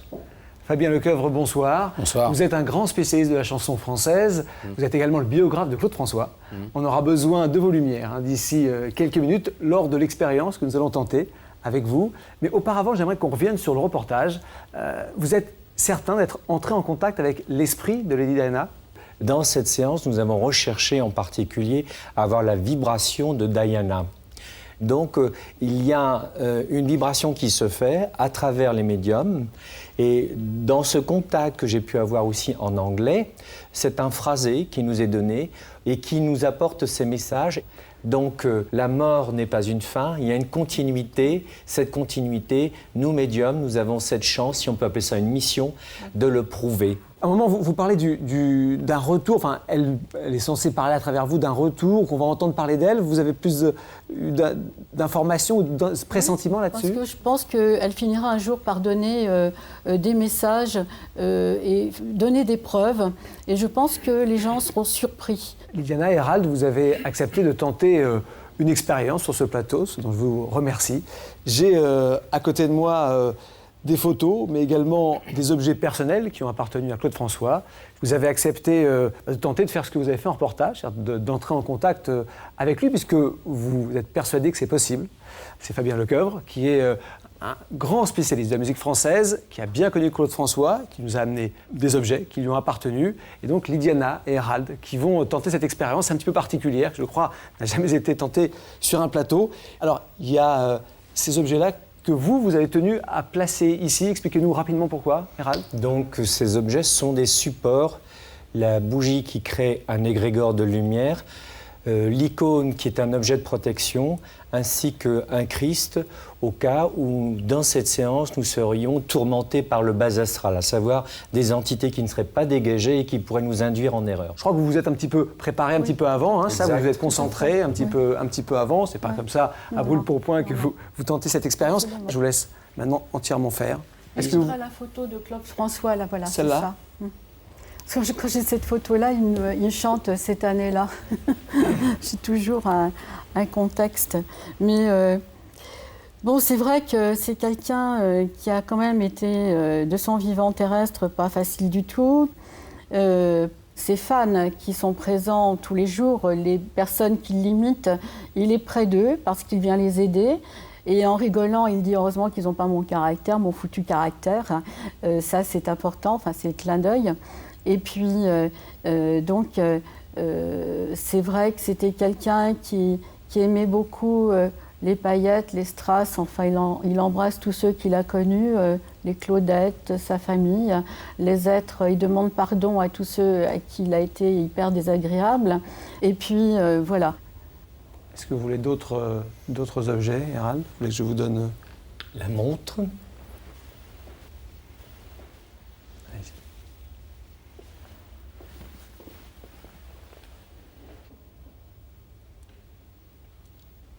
Nous savons tous de quelle manière il nous a quittés, cette électrocution.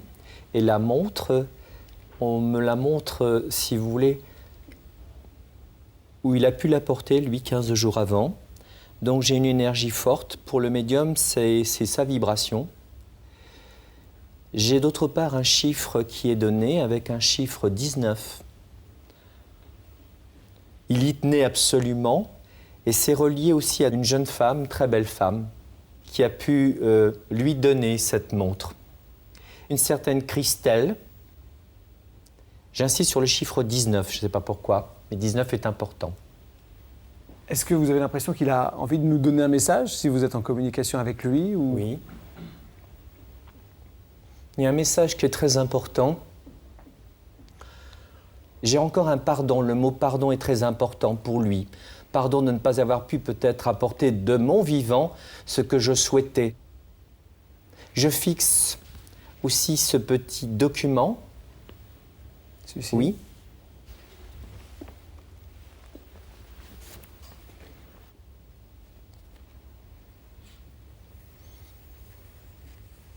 Pourquoi je me tourne vers vous? Et on me dit que c'est une sorte de carte de visite qui remercie des efforts que vous avez aussi accomplis. Même si vous n'étiez pas dans l'intimité avec Claude de son vivant, un remerciement est donné, il dit « va plus loin » ou « n'hésite pas ». Voilà ce que j'ai à transmettre sur ce document. Bien. Il a également un message à dire à son fils Claude. Ne sois pas comme moi et un meilleur caractère. Je voudrais, s'il vous plaît, déjà commencer à avoir quelques réactions de Fabien Lecoeuvre. Alors, moi, j'ai une petite réaction déjà, parce qu'il y a eu deux choses très justes qui ont été évoquées. Lorsque Madame a regardé la première photo de Claude François avec les bras juste devant, vous avez évoqué la chanson Cette année-là. Pour votre information, je vais vous donner un détail que vous ne connaissiez pas, puisque cette photo a été réalisée l'après-midi, juste avant l'enregistrement de la chanson Cette année-là. Donc je voudrais quand même lui préciser cette information. Merci. Quant à monsieur, il a évoqué le chiffre 19 tout à l'heure. C'est une information intéressante également et justifiée, puisque la montre a été donc achetée le 3 mai 1977 et elle a été offerte à Claude François par sa fiancée le 19 mai 1977. Donc je tenais aussi à vous préciser cette information. Bien que le chiffre de Claude François était quand même le 39, car Claude François était né en 1939, il nous a quittés à l'âge de 39 ans, et il nous a quittés réellement 39 jours après son 39e anniversaire et 39 heures après sa dernière apparition publique. D'accord. Donc c'est une information que si vous ignorez, j'imagine. Sur d'autres choses sur la montre, alors le 19, effectivement, qui était le chiffre qui vous revenait, vous nous dites qu'elle a été offerte un 19. Il y a d'autres informations, il l'aurait porté 15 jours avant sa mort, il l'a porté. Alors effectivement, c'est l'un des derniers gestes qu'il a pu faire avant de rentrer dans cette salle de bain, on va dire, qui lui a été fatal. Il a enlevé cette montre, voilà, ça a été un des derniers gestes qu'il ait pu faire de son vivant, on va dire.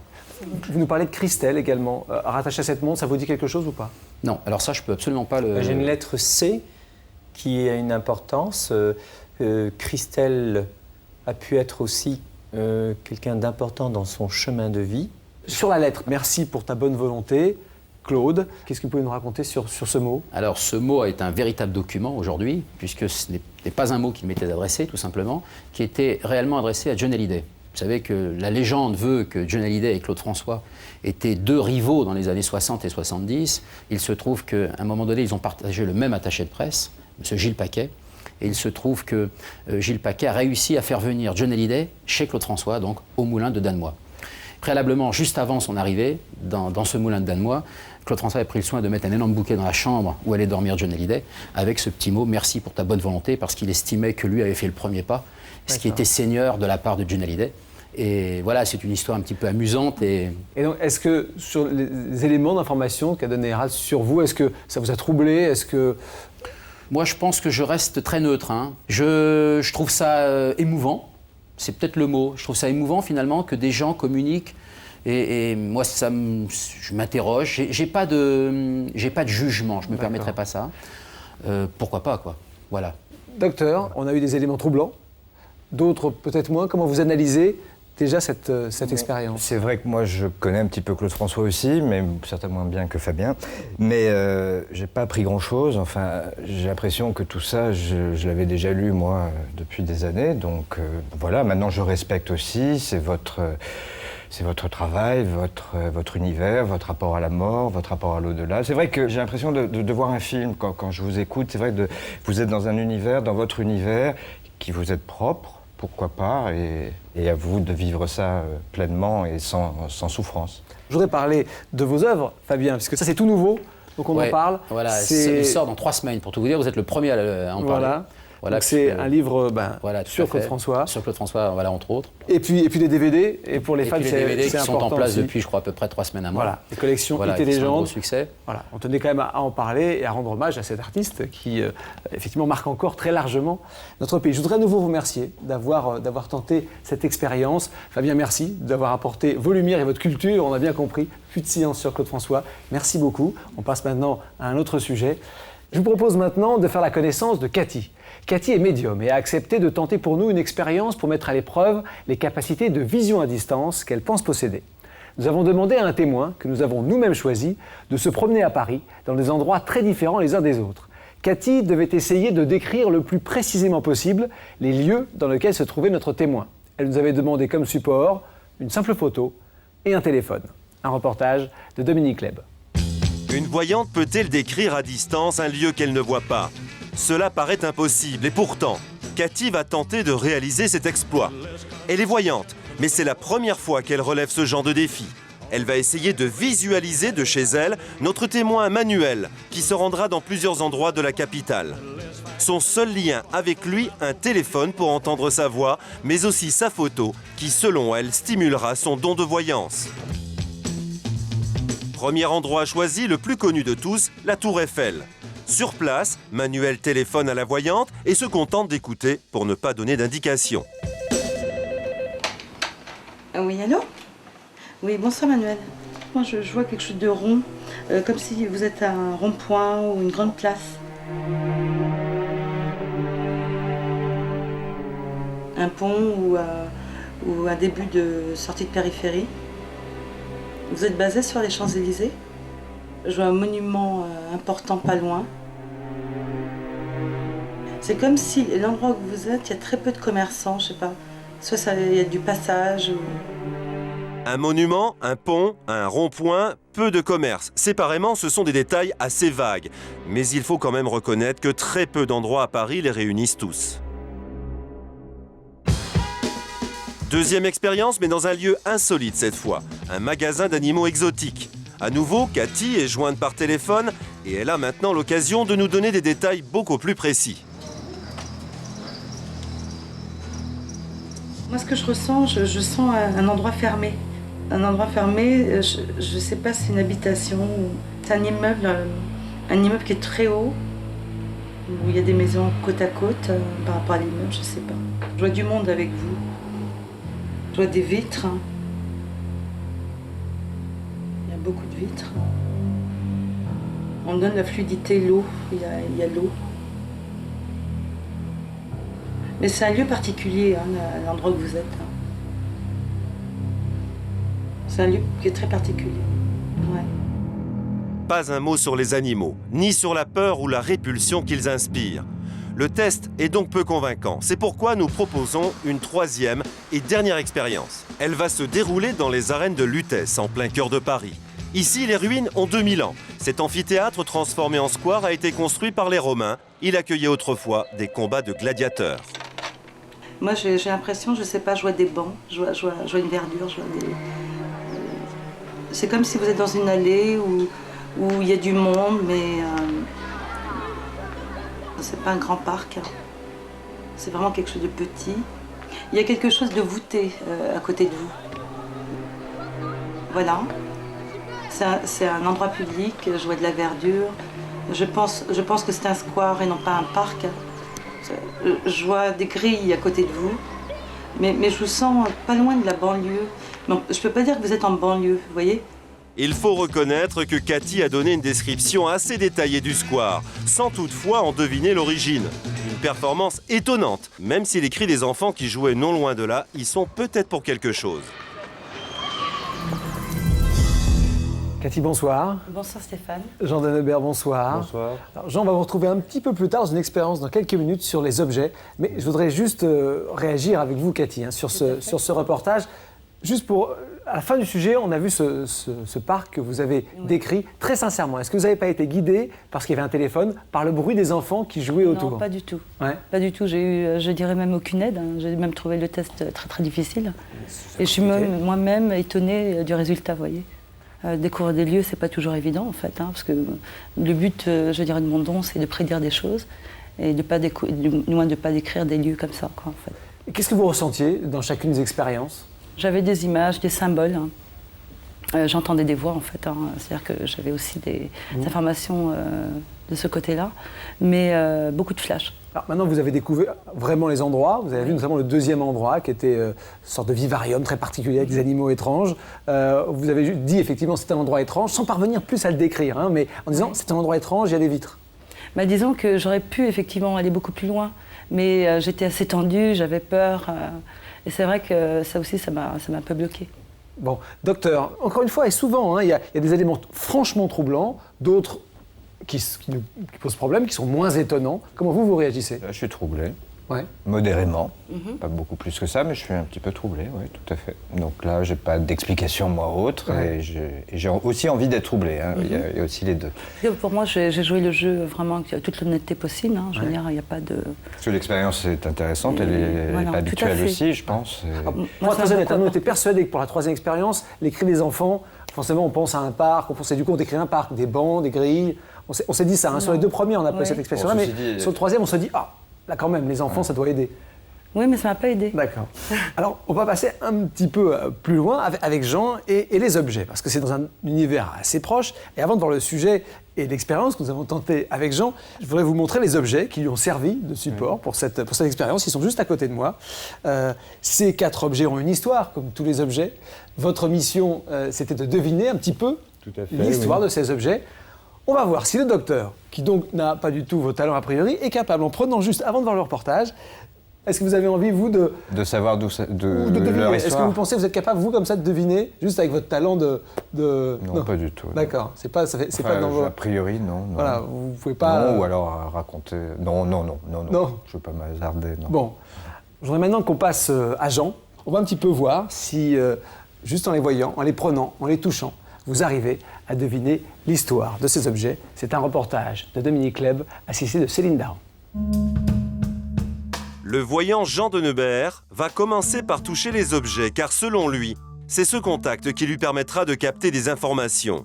Il vient de prendre la bague qui appartient à Lénie. C'est une émeraude offerte par son père à sa mère en gage d'amour.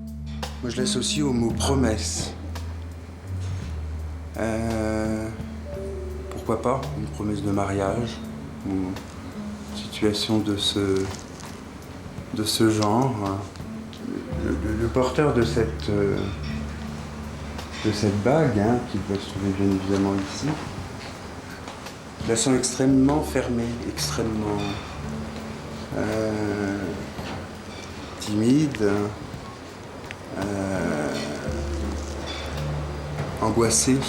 Ce qui a été dit sur ma bague est assez vrai, parce qu'en effet, c'est mon père qui l'a offert à ma mère un peu avant leur mariage. Donc, Jean parlait de notion de promesse, donc j'imagine que c'est une promesse d'un amour assez durable. Ce qu'il a dit sur moi, il n'a pas dit grand-chose. Il a dit que j'étais timide, je n'ai pas vraiment l'impression de l'être, ni angoissée non plus. À présent, le voyant choisit sur la table un bracelet appartenant à Joséphine. Il lui a été donné par sa grand-mère pour ses 18 ans. C'est marrant parce que ce bijou, pour moi, il a marqué un événement extrêmement important. On a l'impression qu'il a été donné dans des conditions bien particulières, comme s'il était symbolique d'un passage. On sort de l'enfance pour rentrer réellement dans l'âge adulte. Moi, je perçois à côté de ce bijou une personne déjà d'un certain âge. Quelqu'un qui a pu être très proche donc, du porteur de ce bijou. C'est dommage qu'il n'ait pas parlé de son histoire et de sa provenance, puisqu'il vient de loin, il vient d'Algérie, et puis ça a été fait par mon arrière-grand-père qui est bijoutier, mais sinon, c'est vrai qu'il m'a été donné par une personne plus âgée que moi, puisque c'est ma grand-mère, et c'est quelqu'un qui veille sur moi, donc c'est vrai. Et aussi, le lien avec le passage il a parlé d'un passage entre l'âge adulte, enfin de l'enfance à l'âge adulte, et c'est vrai puisque je l'ai eu pour mes 18 ans, donc c'est le symbole du passage à l'âge adulte. Le voyant s'intéresse maintenant à une montre qui appartient à Lionel. Ses parents la lui ont offerte pour son anniversaire. C'est marrant parce qu'on me montre quelqu'un qui est très loin. Alors je ne sais pas si c'est le symbole ou si c'est éventuellement de par le lieu.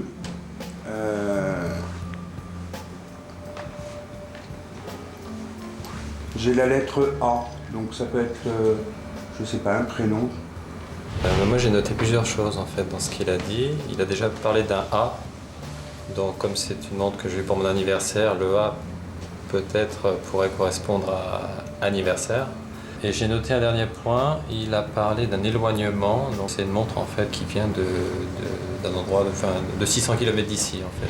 Dernier test avec l'anneau d'or de Candice. Cette fois pour le voyant, c'est le trou noir. L'expérience prend fin. Là je n'ai pas d'histoire particulière.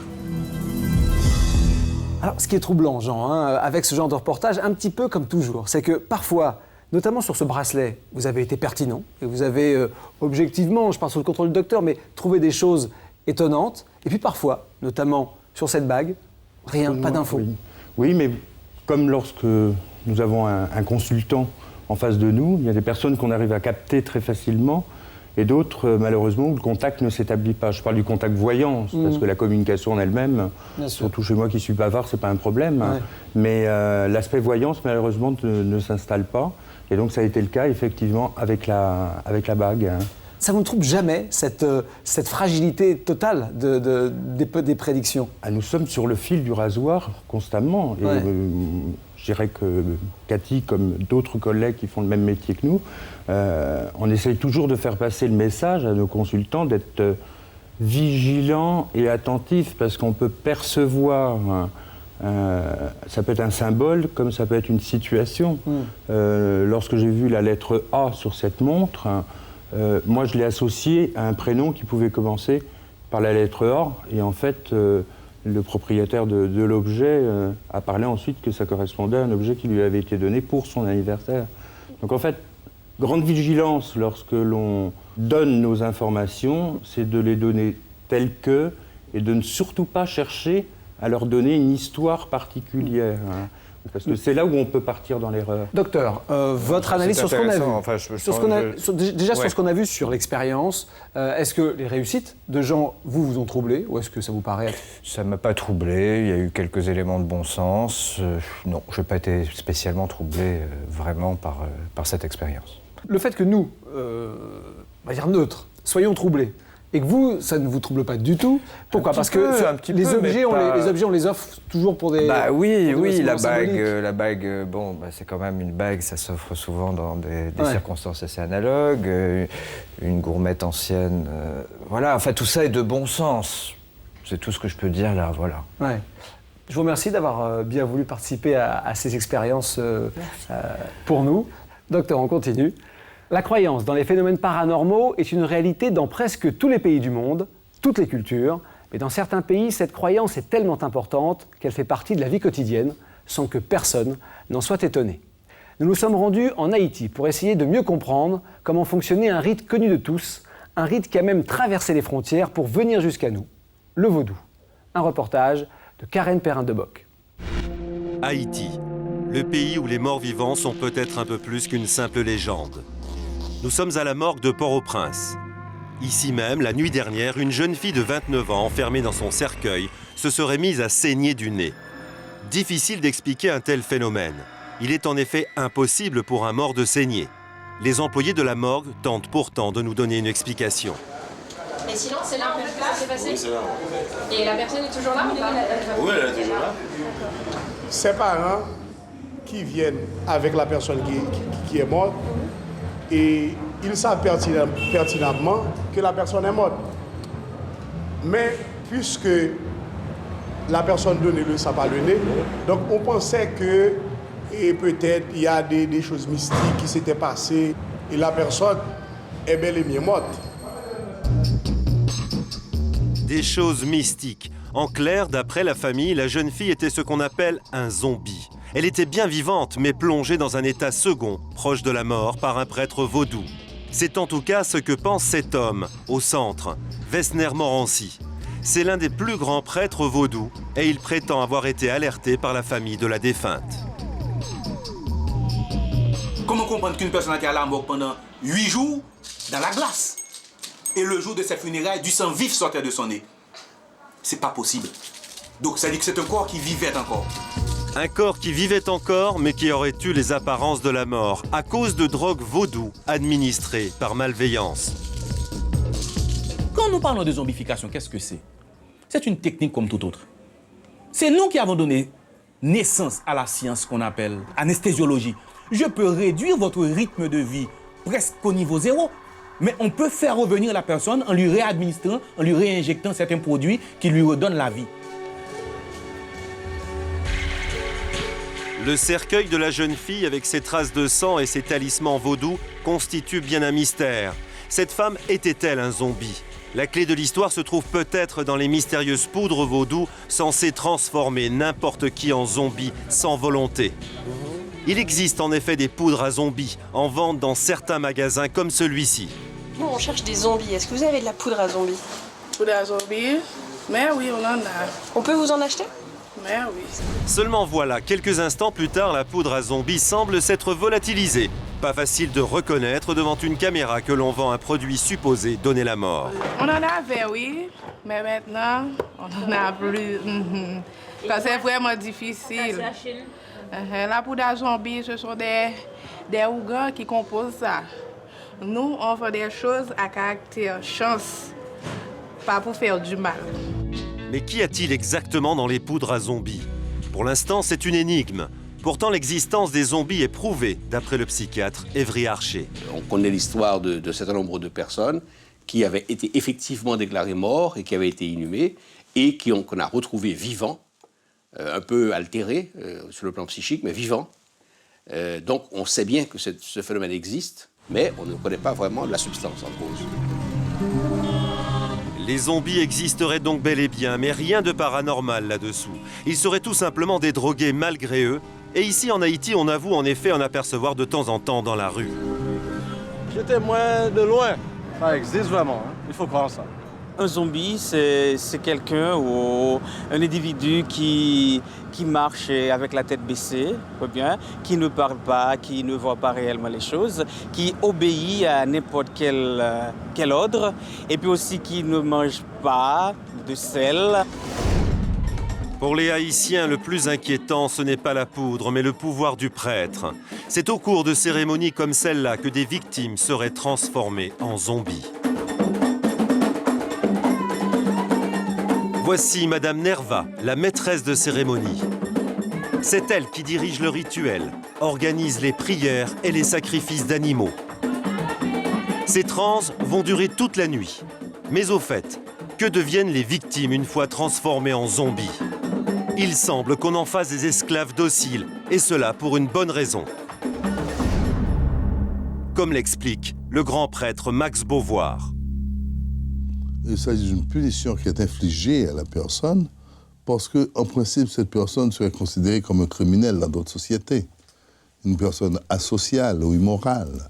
Eh bien, au lieu de lui trancher la tête, eh bien, nous pensons qu'il est mieux de préserver la vie quand même de l'individu, mais de lui ôter ce pouvoir de faire du tort. Et cette personne est généralement jugée par ses pairs, par la société, et qui la condamne à devenir un zombie.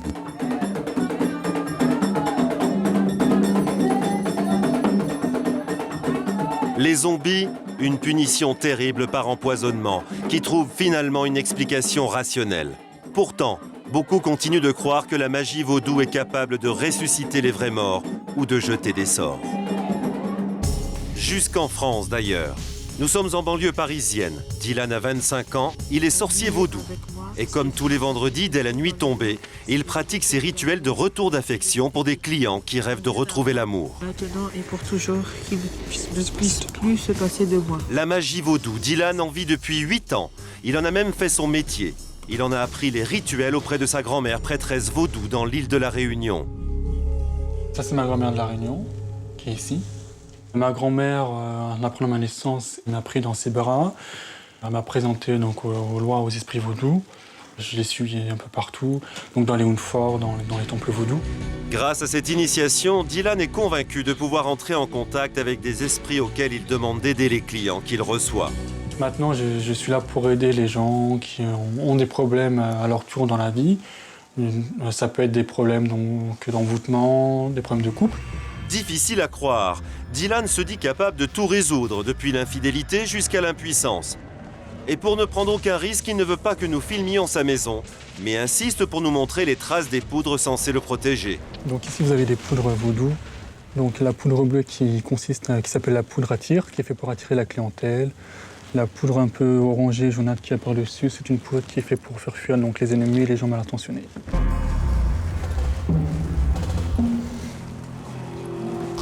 Donc ce soir, j'ai une de mes patientes qui va venir pour un problème de couple, donc elle veut récupérer à tout prix son mari. Donc je vais préparer les poudres nécessaires par rapport à ce rituel. Donc on va mettre la poudre à Livini.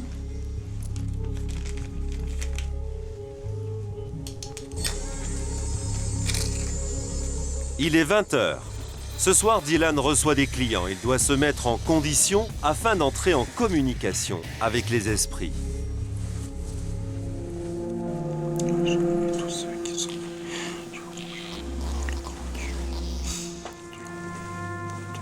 Pour ne pas être reconnue, une des clientes de Dylan s'est voilée le visage. Elle vient consulter pour un retour d'affection afin de récupérer son mari séduit par une autre femme.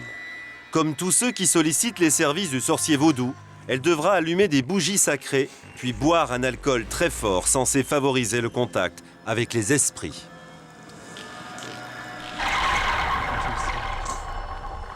Tes bagues sont de l'or, maîtresse, et de l'or la chaîne de ton cou. Ensuite, elle devra lire des formules magiques, censées faire revenir son époux. Les méthodes de Dylan sont toujours les mêmes. Pour lui, aucun doute. La magie vaudou, ça marche.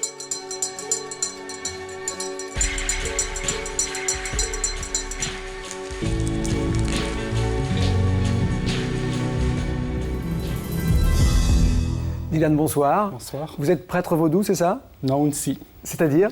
Initié vaudou. D'accord, initié vaudou. À évidence, vous n'êtes pas né en Haïti. Non, pas du tout. On va parler un petit peu de ce qu'on a vu dans le reportage, mais je voudrais d'abord vous présenter Patrick Bieck. Patrick, bonsoir. Bonsoir. Vous êtes magicien.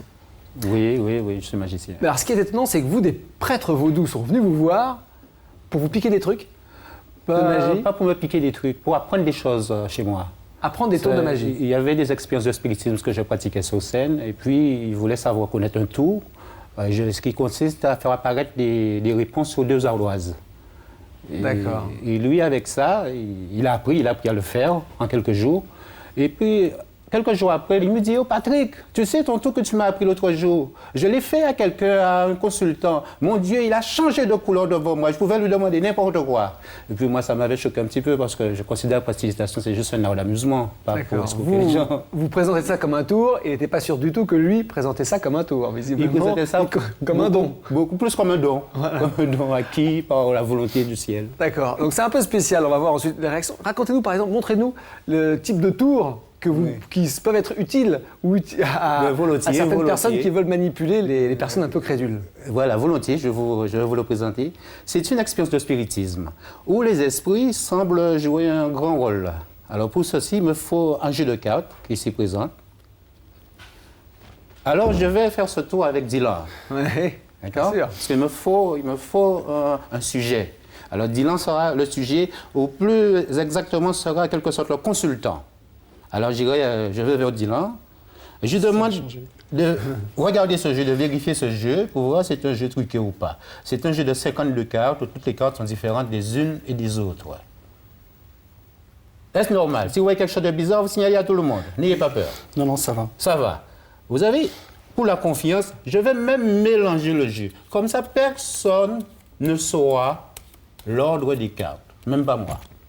Je vais vous demander, Dylan, de prendre une carte dans ce jeu. Vous la prenez, vous la regardez et surtout, vous retenez son nom.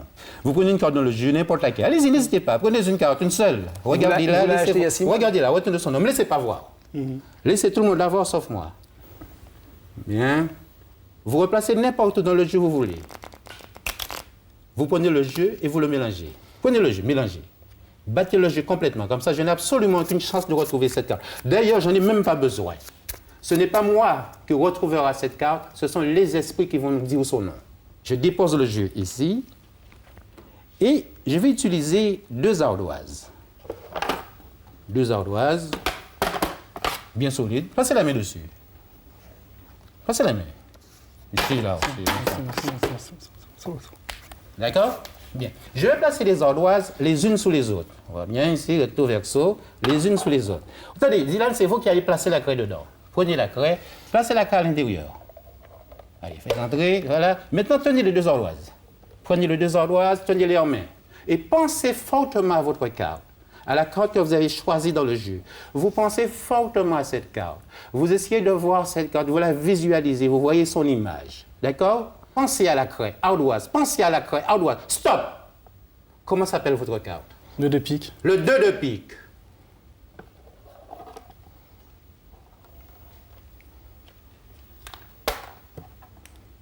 Objectivement réussi. Ok, alors à l'évidence, ça a marché. C'est un tour de magie, on le rappelle, hein, c'est pas les esprits, vous, qui vous l'ont... C'est votre maîtrise, c'est votre habileté qui vous a permis de réussir ce tour. J'admets que c'est mon habileté, mais d'autres ne le disent pas. D'accord. Bravo Patrick, merci. Ben, vous nous l'avez dit, hein, visiblement certaines personnes aiment bien vous demander certains conseils, mais s'en servent à d'autres fins. Dylan, est-ce que vous savez, vous, que parfois, peut-être, certains prêtres vaudous ont accès à ce type d'informations pour abuser les gens? Est-ce que vous étiez au courant? Est-ce que ça vous paraît fou? Certaines rumeurs, oui, mais moi je ne connais pas. Je connais que des gens sérieux. Ouais. Donc je ne côtoie pas les charlatans. Alors, vous êtes convaincu que les rites vaudous ont une utilité, une capacité, un pouvoir. Qu'est-ce qui vous a donné cette conviction? Comment vous avez cru à la capacité de ce rite? Déjà, j'ai cru par rapport à ma grand-mère, à La Réunion. Donc je suis originaire de La Réunion. Et je l'ai vu pratiquer. Donc il n'y a pas de tour de passe-passe chez ma grand-mère. C'est du sérieux. Et ça m'a impressionné. Qu'est-ce qu'elle arrivait à faire, par exemple? Ma grand-mère, entre autres, j'ai vu déjà allumer un cigare, donc sans briquet, sans feu. Ça m'a déjà impressionné quand j'étais gamin. Sinon, soigner les gens, entre autres aussi, ça m'a beaucoup impressionné, quoi. Comment guérir une personne, comment résoudre des problèmes de cœur, comment résoudre des problèmes de travail. Et est-ce qu'on pouvait aussi jeter des sorts, jeter le malheur? Dans le vaudou, il y a deux parties. Il y a le vaudou main droite, donc magie blanche, et le vaudou main gauche, qui est magie noire. Donc après, ça dépend du sorcier, en fin de compte, hein, de son cœur, si c'est quelqu'un de gentil ou quelqu'un de méchant déjà de base. Docteur. C'est certain que, et surtout dans le domaine de la santé en ce qui me concerne, là, il faut être très très vigilant. Enfin, moi, je ne peux pas laisser passer certaines choses et c'est vrai qu'il faut être très très prudent. Prudence. Moi, je vous rassure, je ne pratique pas la magie de santé. Oui. C'est pour moi, il y a l'espèce... Oui, non, dans le vaudou, il y en a. De toute façon, je ne pratique pas. Il y en a beaucoup, oui. Oui. Mais vous, retour d'affection, ce genre de choses, c'est ça? Oui, ça, je le pratique, oui, pour la clientèle. Docteur, par rapport à tout ce qu'on a vu dans cette émission, on avait des choses objectivement troublantes, des choses qui, elles, sont en revanche nettement moins étonnantes, qui s'expliquent très facilement. Votre réflexion globale? Moi, je dirais, si les gens peuvent croire à certaines, s'évader un petit peu, croire au spiritisme, c'est leur point de vue. S'ils se font pas de mal, s'ils mettent pas leur santé en péril, pourquoi pas? Voilà, c'est toujours pareil. Il faut avoir affaire à des gens honnêtes. Et dans toutes les professions, et notamment dans ces professions, il y a beaucoup de gens qui sont des charlatans. Donc voilà, il faut une mise en garde et il faut être très très prudent. Je voulais, Patrick, Dylan, vous remercier d'avoir été avec nous ce soir. C'est moi qui vous remercie. C'est moi qui vous remercie. Voilà, juste avant de conclure, je voudrais à nouveau remontrer quand même le livre du docteur, Nouvelles histoires extraordinaires de la médecine. On est parfois proche du paranormal. Certaines personnes ont l'impression qu'ils sont confrontés à du paranormal. Alors bon, c'est vrai que moi, je parle de cas médicaux tout à fait bien médicaux et dont l'énigme est difficile. Mais il y a certaines histoires qui sont aux frontières, comme l'histoire de cet homme qui arrive à Paris un 1er décembre.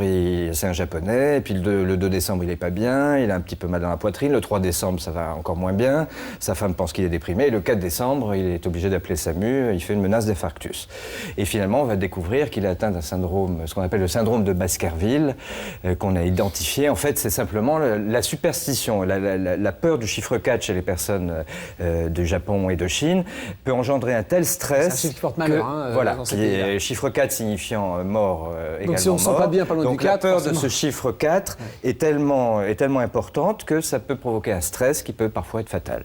Donc là, c'est vrai, dans des frontières, mais ça, je pense qu'on peut parler de l'influence du psychisme sur certaines pathologies. Messieurs, merci. Docteur, merci pour tous ces éclaircissements. Et nous, on se retrouve très bientôt sur M6. Au revoir.